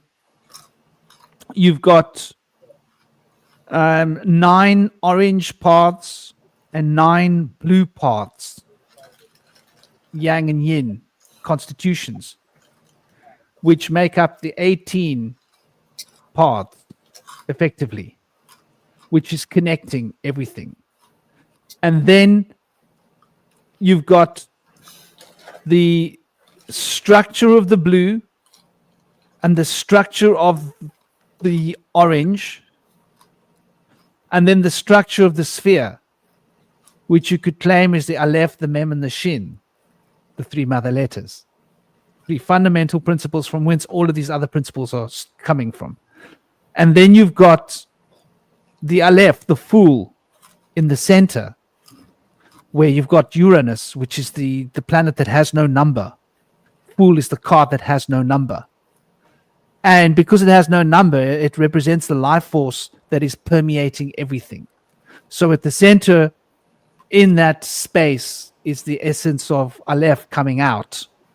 And I hope that makes sense to you. And the circle represents the connection, you could say, between Malkut and where Malkut becomes an internalizing principle of the 22nd Tarot Trump, which is number 21, the world. Does that make sense? So the world is touching Malkut here, and you've got the three mother letters, and then you've got these 22 sets of relations between these different numerations, which all culminate in a sphere, a tunnel that you're moving through, and the tunnel that you're moving through is the world.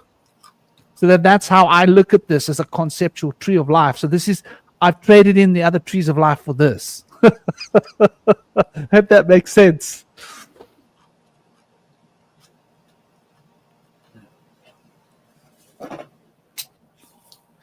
I was thinking about that 12 for a second, actually, when you said it, because 12 is symbolically represented by, well, 1 and 2 put together, right? Leader, empath. The Hanged Man is the 12th card. And I think you're talking about this dynamic relationship where the leader has to be going through a kind of suffering process because they're the Hanged Man, because they are challenging the world, and thus there's the upside down nature of the revelations that come from testing the boundaries of your Dasein, your reality. And so those who see the suffering of the leader give the leader power, or the leader gives the empaths power, or both.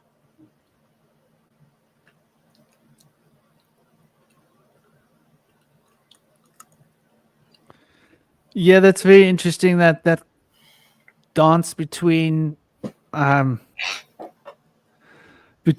origin and potential. Yeah. And origin and potential is an interesting concept because the origin reflects, the monad. This monad splits up to become everything else. Mm-hmm. So the potential, the empath represents that potential to separate. Yeah. So it connects things. Yeah. And then another thought just came to mind, right? Because the trickster on the dark side of this, yet one is the magician. In some respects, the magician can be understood as Loki,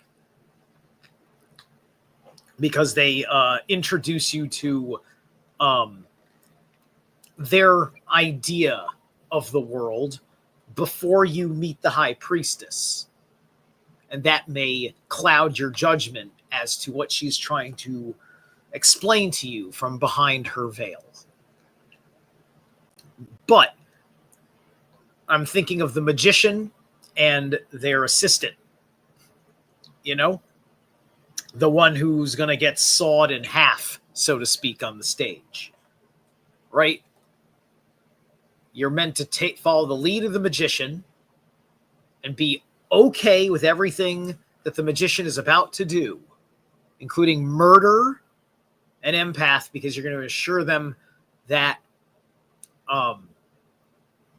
something magical is happening that is keeping her completely alive and not bleeding behind this Schrodinger's box we're putting her torso in. And so this is why politicians need crisis actors to take political advantage of events, to find an inspired person to emotionally blackmail you.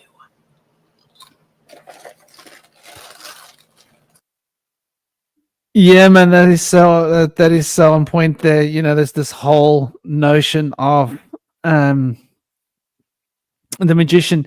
You almost think that, and so there's this very interesting relation between the magician that obviously represents, like you say, Loki, represents Hermes, represents Mercury, represents, you know, that magical potential of alchemy, that the ability to alchemically change things, magic. And so then we see this reflected, right? So Mercury is reflected in two ways. The one way Mercury is reflected is as the lovers. Yeah. And the other way that Mercury is reflected is oh gosh, I lost the traction here with the it went away. The share screen went away. I'll pull it back on. Oh, one thing I was going to say, you know, when you're sharing a screen of an image, by the way, yeah? Can you hear me? Yes, yeah. Well I'm sorry. Always put the volume down. On the right-hand bottom side, there's a little pin that says volume. Yeah? Oh, okay. I'm sorry, because I thought I wasn't sharing screen anymore. No, you're not. But I'm just reminding you guys, it affects the audio for some reason. This is something I discovered like trial by error. Gotcha. It somehow affects the audio of. It's probably anticipating you playing audio with your share, and thus it's pre-mixing it for you. Exactly. Guys, I think I got to get going. I have some responsibilities I want to attend to for the day. Thank you so much for letting me. Big love. Take care. Thank you so much for being here. You too, man. Big Bye. love. Big love. Thank you Bye. for joining us. An honor as always. Take it easy. Bum Shiva. Bon Shiva. Namaste. Namaste. Yes. So as we were saying here about this, hermit represents that magician on another level. Yeah. The hermit is the one who's going to become the magician. Right? He's on this mission and he's got this little containment of light and he wants to perfect. He wants to turn himself into a virgin, right? Virgo. He wants to perfect and purify himself with knowledge, which is what like a Virgo is really all about. It's about purifying yourself with knowledge, isn't it? It's what it represents as the feminine pole of Mercury. And the lovers represents that union between the different parts of the macrocosm and the microcosm that pulls together the macrocosm and the microcosm. And the hermit represents being able to hold and control that light that is produced by the coming together of the lovers of Gemini. So these two forces become resolved in the magician, which is like essentially Mercury in its pure form, the Megas. So it's quite interesting when we, when we look at that subtle relationship between the magician Virgo, the hermit, and bringing us back now to the name that we're talking about, yeah. That name then represents this potential power of unification between I am and I am, and the I am presence that is within me, that is within the universe, which is what we were talking about in the beginning about asceticism, wasn't it? Namaste, Howard. Big love. Take it easy. Don't forget to keep smiling, because that's what life's about. Generate a smile wherever you go. Become a toxic infector of everyone you meet. Infect them with your smile.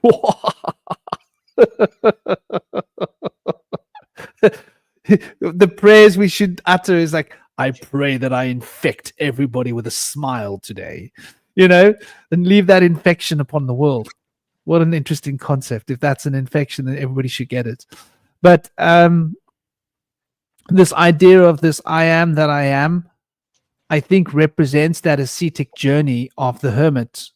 And the hermit is then obviously the metaphor held within the tarot that represents the ascetic. And then the mystic, he's also the mystic because he's carrying that mystic light.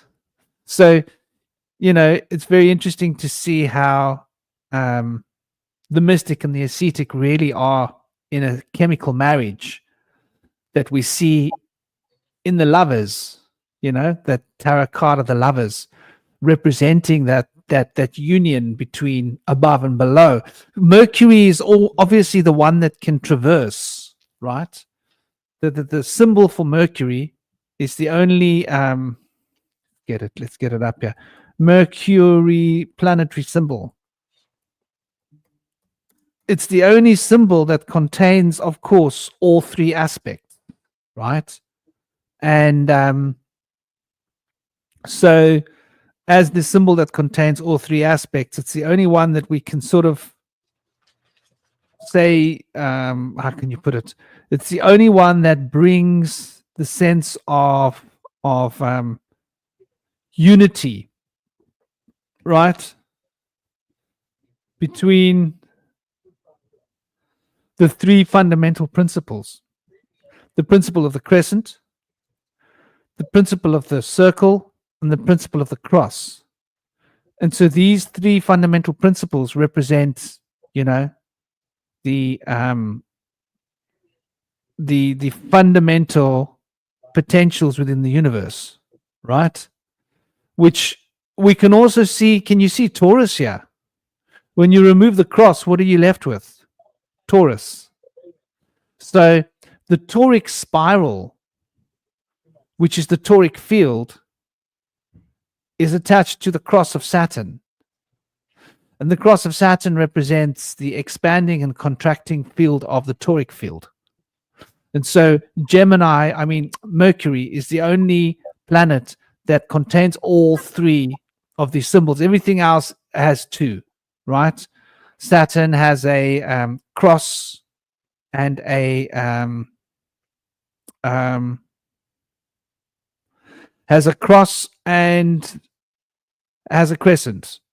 Jupiter has a cross and a crescent, but they're opposite because the one's expansion and the one's contraction. Venus has a cross and a circle, right? And Mars traditionally would have a cross and a circle pointing upwards, but they changed it to the arrow, right? As in representing opposites, in the same way that Jupiter and Saturn represent opposites, Mars and Venus represents opposites. And then we would look at what are the planets? The sun. The sun is pure. It's only a circle with the origin in the center. And the moon is pure. It's only a crescent. And so the crescent of the moon and the circle of the sun that come together represents the left and right eye of Horus, which represents the toric field, which represents the manifestational potentials between the centripetal and centripetal and Centrifugal? Yes.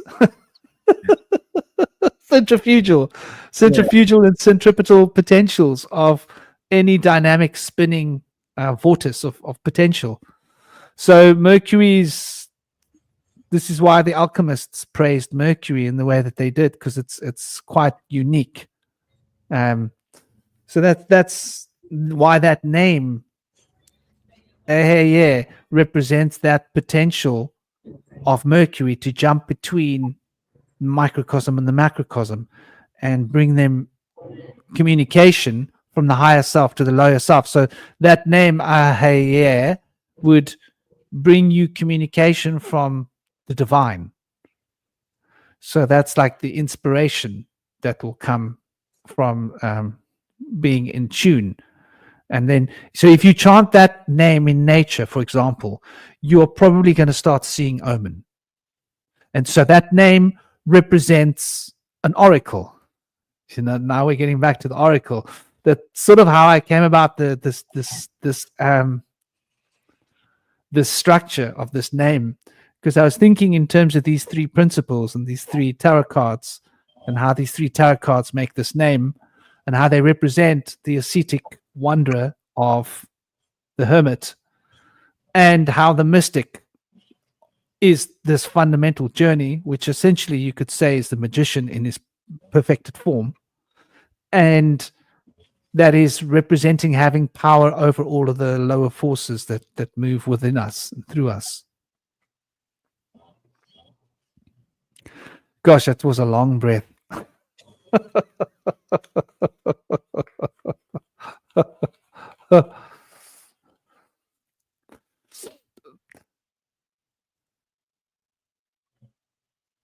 Yeah, I think it's probably also worth noting, and you're probably going to have a lot more input when it comes to this than I.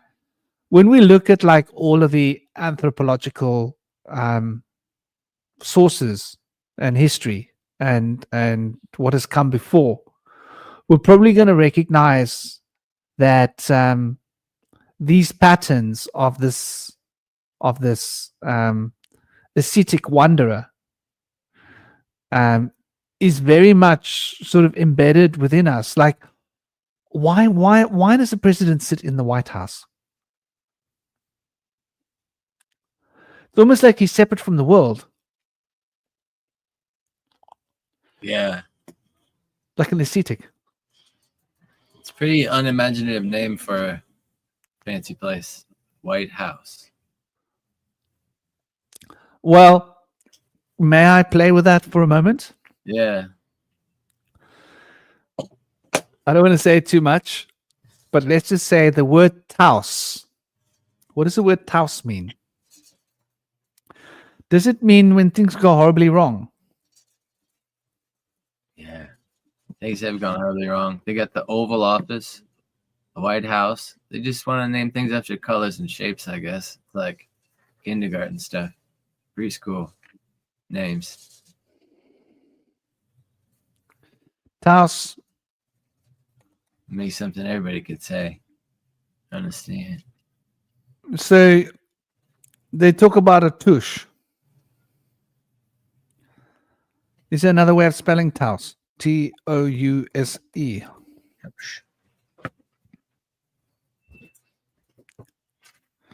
So Taos is it comes from the French root of the word to cough. Right? And that represents illness. Right?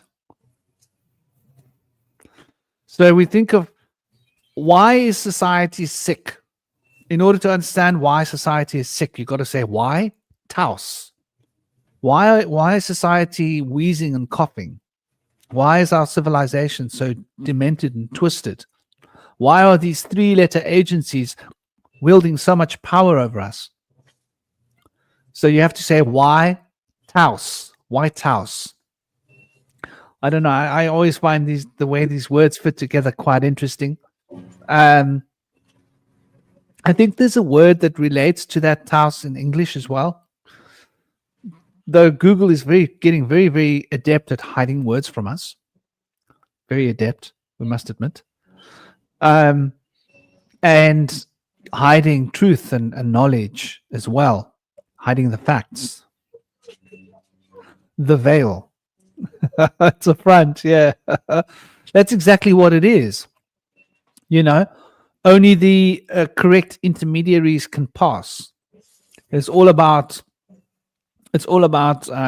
initiation. You know, who has been initiated to be in the presence of the president or the prime minister. You know, and a mini star, a prime mini star, right? Prime minister or a president, pre-sident. Interesting when we look at like these words and how they sort of who presides. Somebody sits in the throne of the king, even though there is no king. Someone has to preside. Someone has to sit. The judge presides. Yeah. Like the judge presides over a court case. So we're all at court with the president presiding over us, ruling over us as if we are his subjects. So it's like, you know, this oval office. Why is the office oval? Yeah. Because the oval isn't that an interesting concept? Like when we think of oval, right? We think of the womb. We think of a baby, right? A baby doesn't sit in a round thing, does it? It sits in an oval thing. Yeah, the egg. Like an egg. So this oval office is where the seed is being planted to control this world. And so the ascetic wants to get away from all of this crap. They make this White House out of blocks, white blocks, and then you have your white square on the checker floor. Makes you wonder, where's the black square? Maybe the black square is like the Pentagon or like some military headquarters of like maybe intelligence, maybe top secret military, you know? So then you got your black house, your black checker square, and then those people are all being controlled through indoctrination and compartmentalization of information, responsibilities, in which they become cogs in the wheel. And once you become cogs in the wheel of distribution of labor in a consumer society, you no longer know how to support yourself and live off the land, become sovereign, become slaves to the system. But as things start to collapse from the top down, people have started to understand the need of self-reliance again and have gone back to move towards a little bit more home gardening and growing some food at home.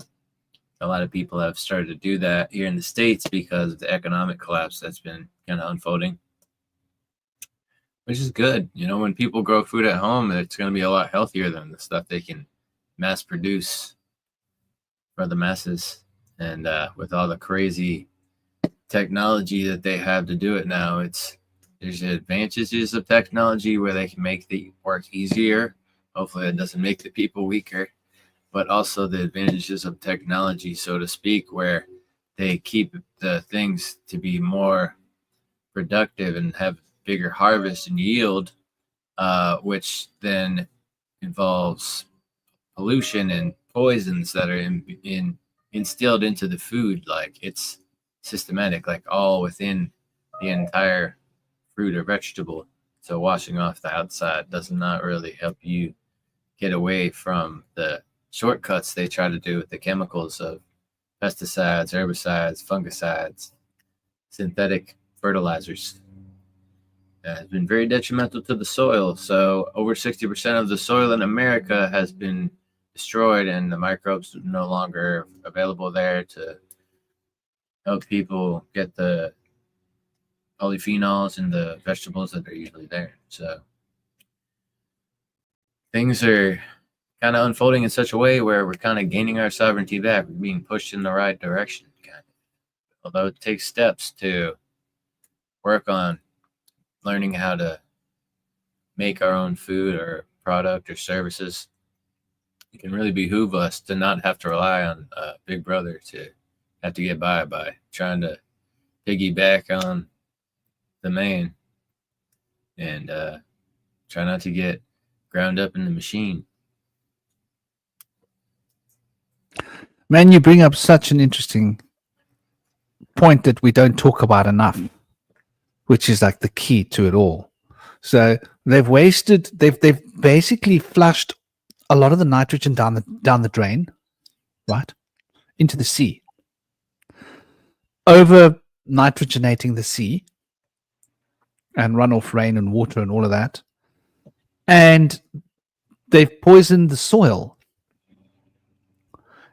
Like you say, they've removed the natural ecosystem of a soil.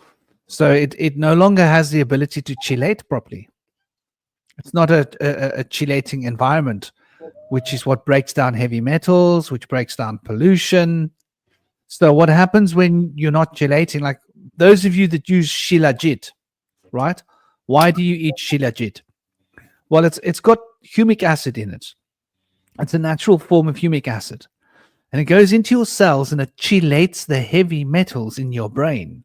Hello? Ching ching. You want to get rid of heavy metals? You don't want to sweat them out and detox them out of your body. That's bizarre. You want to chelate them. You want to have something that goes into your body that creates a chelation that actually breaks down those heavy metals so you can just get them out of your body. So our soil has lost that ability to chelate, which means not only can it not remove the minerals that it requires from the stone in the soil, right? But it also can't break down the heavy metals. Now, nature has heavy metals that are supposed to be chelated and broken down by microbes. I bet you that this is something they're working on for nuclear waste. Am I right or wrong? Yeah, they're trying to work on trying to get those nutrients back in the soil with technology somehow or something. Trying to use microbes to chelate. Oh yeah, actually, spirulina is like a really good one. In chlorella, I think chlorella is really good to actually pull it out of there. If you use things like cilantro and green tea to pull heavy metals out of the brain, it's good to have chlorella to be able to carry it and bring it out of the system. And shilajit. Are you on the shilajit? Yeah, the shilajit. I took shilajit for a little while, and I was simultaneously experimenting with having strawberries instead of blueberries because my girlfriend likes strawberries, and then adding molasses to my coffee. And she likes a lot of red meat, so we were eating a lot of red meat. Although I'm primarily a pescatarian, at least during the week. But I ended up getting hemochromatosis, overload of iron. It was extremely poisonous, so I had to take the shilajit and the molasses and strawberries out and replace it with like more milk and coffee. I'm dairy free, so I was drinking a lot of really good like almond milk and oat milk and stuff. It was pretty good. And coffee and some of that and some broccoli and a lot of things with calcium to help balance that iron out. The shilajit is freaking awesome, and most people have low iron, so it's like perfect for people with anemia or if you just have regular amounts. But my iron was like really high at the time. But I'm thinking about dabbling with the shilajit not on a daily basis, but maybe like once a week or something. Yeah, I mean, if you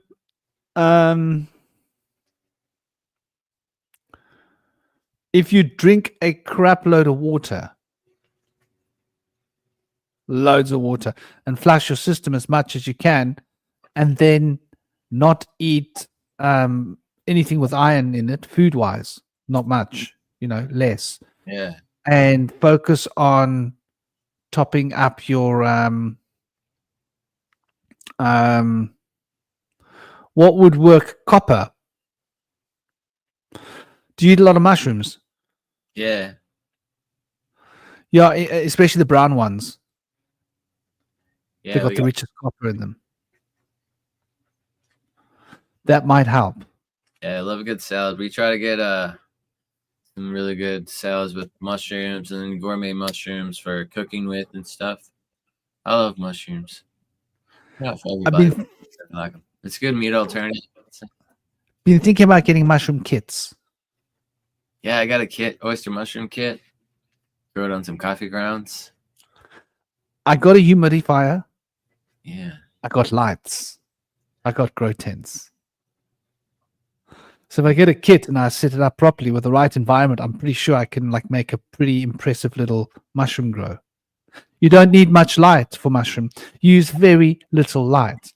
I would take my light. I would use a 200-watt light. I would hang it really, really high up. Yeah. To just get a very low footprint of light. That's probably how I would do it. I need to find my PPFD meter. Don't know where it is. I hope I don't have to buy a new PPFD meter. Those damn things are expensive. But I had one somewhere. I'm just not going to look for it. Maybe I'll need a new battery. Now, what about But red yeah, light? Might be not good. It can be warming and stuff. yeah. No, I've been thinking about wanting to grow my own mushrooms for a while. And I was thinking like, there's something in this, man, because like it would be cool, you know, because you can maybe get the spores for some of those rare ones, you know, the expensive ones. Yeah. So learn to grow the simple mushrooms and then upgrade bit by bit so you can grow like the expensive the what are those mushrooms called? The little ones, The medicinal ones. like the entheogenic ones. Well, maybe. No, I wasn't thinking that. I was thinking about the little Japanese mushrooms that everybody's eating. That's really good for your brain. They're not so cheap though. Ooh, I don't know what those are. I've had those before. They have those in Chinese food sometimes. What are those little things? Um, I'm gonna have to look psilocybin. Danger of me growing psilocybin as my little boy gets into the tent, man. Daddy, these mushrooms are yummy. I'm like, yeah. There's these things called the enoki mushrooms that are these little Japanese ones. What are they called? What? Enoki? That's one. Yeah. There's a couple of them. There's some of these like what is that super mushroom called, man? Shiitake's a bitch. Super mushroom. I'll relieve you. So there's that enoki. These anyway, these mushrooms improve cognitive performance. Are they little brown ones?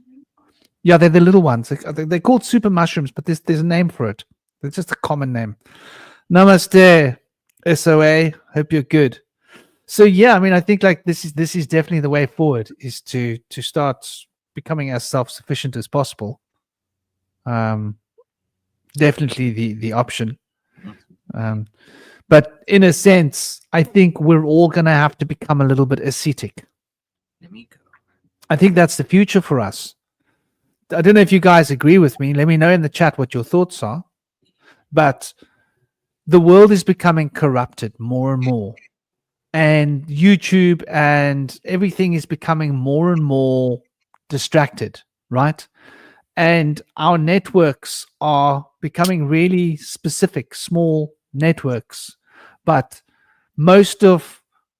can you watch the news anymore, or do you need to protect yourself from it? Sometimes can you watch Hollywood? News and they put on like alien broadcasts now, which is what they did like last week in Georgia. Is that so? Yeah. Alien broadcast on the news. Like this is the kind of stuff that they're messing with us with. Yes. Is broken and they put up a broadcast of Lord Ashtar, commander, talking about the Anunnaki re-inhabiting the earth, and they're going to guide us because we can't trust our government. What news was that? It was like on a broadcast that was hackers put over instead of the news. Like this came on every channel for like 20 minutes in South Carolina and Georgia last week. They hacked into the broadcasting system. That happened Did they really hack in? Yeah, well, so to speak. That happened in England too, like suspiciously, like maybe not accidentally as well, where they had like a similar theme about Lord Xenu and stuff coming to save So us. are we now supposed to believe that this is the extraterrestrials doing it with their superior technology? You see, Yeah. like they're priming us for Project Blue Beam, aren't they? I think so. Trying to get us ready. And the narrative probably makes a lot of people afraid. Yeah. You know, when like fear is not going to do us any good. Yeah, even whether it's true or not, regardless, don't even go there.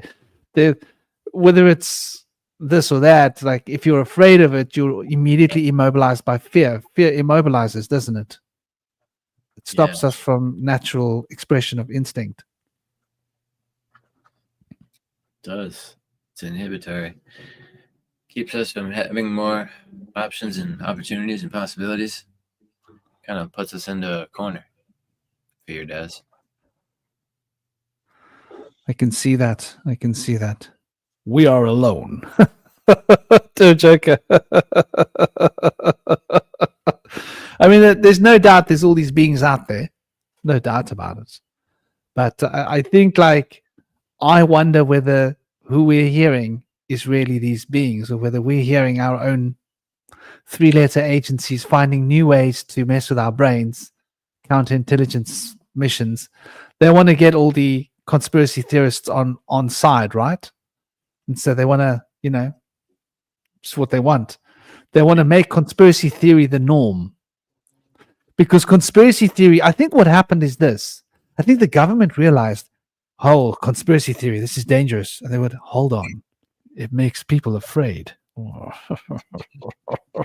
It makes them scared. We can control them when they're scared. So you can see, as like, if you're one of those controllers, one of those lizard controllers, you'd be like, ooh, how can we make more conspiracy theories? The more fear, the better. Let's get the conspiracy theories to be like really hectic, like we're going to invade your planet and take charge. Yep. That's part of the stuff that's out there. They allow certain things to be broadcasted, and then like they assassinate these people sometimes, but they continue to allow all of their different lectures to be broadcasted out there continually. And if it was like really that, would have long shut that down or never let it happen in the first place. But one of the things is like Phil Schneider. He'll talk about how there was reptilians down there that have tails and they're giant and they're really like to eat people's heads off or something, and they're working with the government. And they're working with the government, or they're like battling for the same territory, and they're deep underground military bases, and like had to run in with them. But they have a pact where they're supposed to like leave each other alone, but they kind of messed up. So I wonder whether they're working with such a secret part of the government that the government doesn't know that it exists, and that part is controlled by certain corporation, certain groups, bankers that are part of this illuminated crew that have this and are working with them. And then the legit government comes and goes like, hey, who the hell are you? And there's a standoff. And that organization is like, nah, dude, you're nothing. Like, I want you to understand, we can buy your presidency with peanuts. We can buy your government. We own you. We own everything in your country. We own everything. You work for us, kind of thing. You can see that being a reality, can't you? Like it's what's going on, I think. So, yeah. Anyway, I think we've come towards the conclusion of this week's, or getting towards a conclusion. Are there any points that you want to bring up that we didn't mention, dear brother? I want to mention that some of the oracles have been all seeing a lot of the same thing when it comes to prophetic visions of like an oncoming cataclysm and flood going on. And we've been seeing a lot of stuff going on. Also prophetic things about volcanoes, and then scientifically it's all backing it up too. There's supposed to be like a huge earthquake and tsunami from a volcanic eruption just off California in the Pacific, actually off the Northwest Territory, a little further north of California in the Pacific. Also, there's like another huge underwater volcano near Hawaii that's due to have like maybe an 8.0 or a 9.0 eruption that's potentially going to be really devastating. But you know, that stuff, I think, is a lot of that is possibly not necessarily set in time, like set in stone. It's going to be the result of whether or not like the collective is able to awaken and start to take self-mastery back and create an autocracy, a distribution of the resources in more of an organic grassroots type of way. If we can do that, it may actually prevent those things from being needed. Mother Nature can reward us with a little bit more relief, potentially. So see how things unfold, you know? I think you bring up an interesting point, though, because they want to build low-cost housing in California. Doesn't that seem a bit weird? Yeah. Take the prime real estate where the weather's just perfect, right? Where you've got the best surf, like just California, you know. There's a reason why California has been like California. Everybody loves California. It's like Cape Town. Cape Town's the most beautiful, nicest part of the whole of South Africa. The weather here is perfect. We've got clean beaches and lovely oceans, and, you know, you can sleep on the beach at night in a t-shirt. It's like California. So Awesome. perfect for growing cannabis weather because, you know, it likes it temperate. So it's like Mauritius. It's got weather like that. It's where people go on holiday because they want to go there because it's such a cool place. And now they take this, probably one of the most expensive places in the USA to live. Am I right? Yep. And they want to turn it into low-cost housing. And I scratch my head and I go like, that's weird. That's like, that just doesn't make sense, does it? No, Yeah. that's just actually like the most expensive like town to live in, like Hollywood. I think it, or at least it was in like the late 90s. But Yeah. the fact that they've like been doing that stuff and switching things up, you know, that's a quick like money grab to be able to like turn it into low income housing. That stuff's pretty quick to build up, and you get a bunch of desperate people to come in there. Then they can like maybe systematically like raise the rates or something, or get that torn down after they've had a little fundraiser with it and build what they're really trying to do, which would devastate like, you know, dozens of families or something, at least I'm sure. If they're expecting tsunamis at some point, Yeah. then they're like, let's build low-cost housing, put poor people in them. And wipe it out. They get washed away, Yeah. population control, and then we can rebuild something what we want after those faults have triggered. Because like you say, that there's, I think it's been part on it's been expected for a long time that at some point there were going to be, at some point, like those, there are a lot of fault lines out there, aren't there, between Hawaii and California. At some point there are going to be fault lines triggering. And if a big tsunami were to hit California, there are a lot of fault lines there, aren't there? Yep. Where's the San Andreas fault? San Andreas fault line. There's a fault line that goes up through kind of like the back of California up to Nevada, and that fault line could break away and send California into the sea. But if there's a flood and the sea level rises, California will be under sea, but there'll be a few islands, like 3 islands where California was. So if a huge water mass comes smacking into California, it's probably going to trigger fault lines. Yeah. So you're going to have earthquakes, you're going to have catastrophe. Mm. And, you know, quick money grab, like you say. And then once that's happened, then they can reevaluate so that they'll be milking the last little bit, because obviously you imagine that the rich people are more clued up and they're like, yeah, California is not that safe anymore anyway. Maybe it's time to leave. Let's go slightly further upland, Nevada side. I don't know. Go make another gambling casino place. I wouldn't be surprised. Now, also in the Pacific, you have that flood that happened in Japan just recently, where they had crystal clear water rising up from underneath subterranean depths, and it somehow remained crystal clear throughout the flood. And on Google, if you kind of look it up, it says like cities that with urban planning are clean enough to have water that won't retain any dirt or debris. I found it hard to believe. It's a bit strange. Who knows? Where does this I haven't water- actually kept up with that, Yeah. so I don't really know. But my tendency is to want to go, Yeah. A lot of people are speculating that there's like an underground ocean that's surged up in Japan. This is what this is something that is being considered. I think that there are underground rivers that can expel themselves from interior earth. Like, imagine you're a human being, right?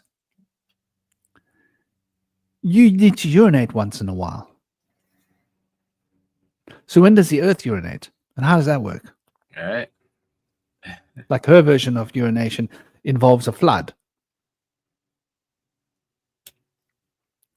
So, like, the water goes in, it must come out, That just seems logical.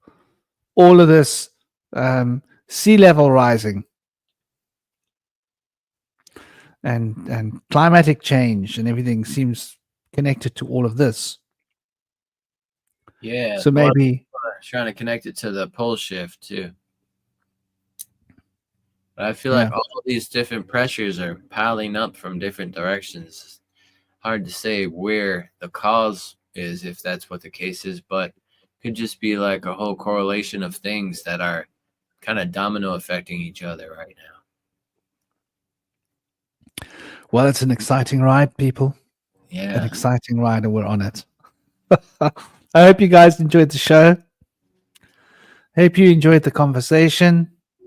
Big love to all of you. I hope you guys are going to enjoy the week. Bernadine, stay strong. Find peace. To the rest of you, I hope you got what you came for. Hope you got what you came for. Where did I hear those words? Chili peppers. I liked it. He said, I hope you got what you came for. I thought, well, that makes perfect sense. I hope you got what you came for. So big love to all of you. So much blessings, peace, honor, and respect. And yeah, man. Till next time. Om Shanti. Om Shanti.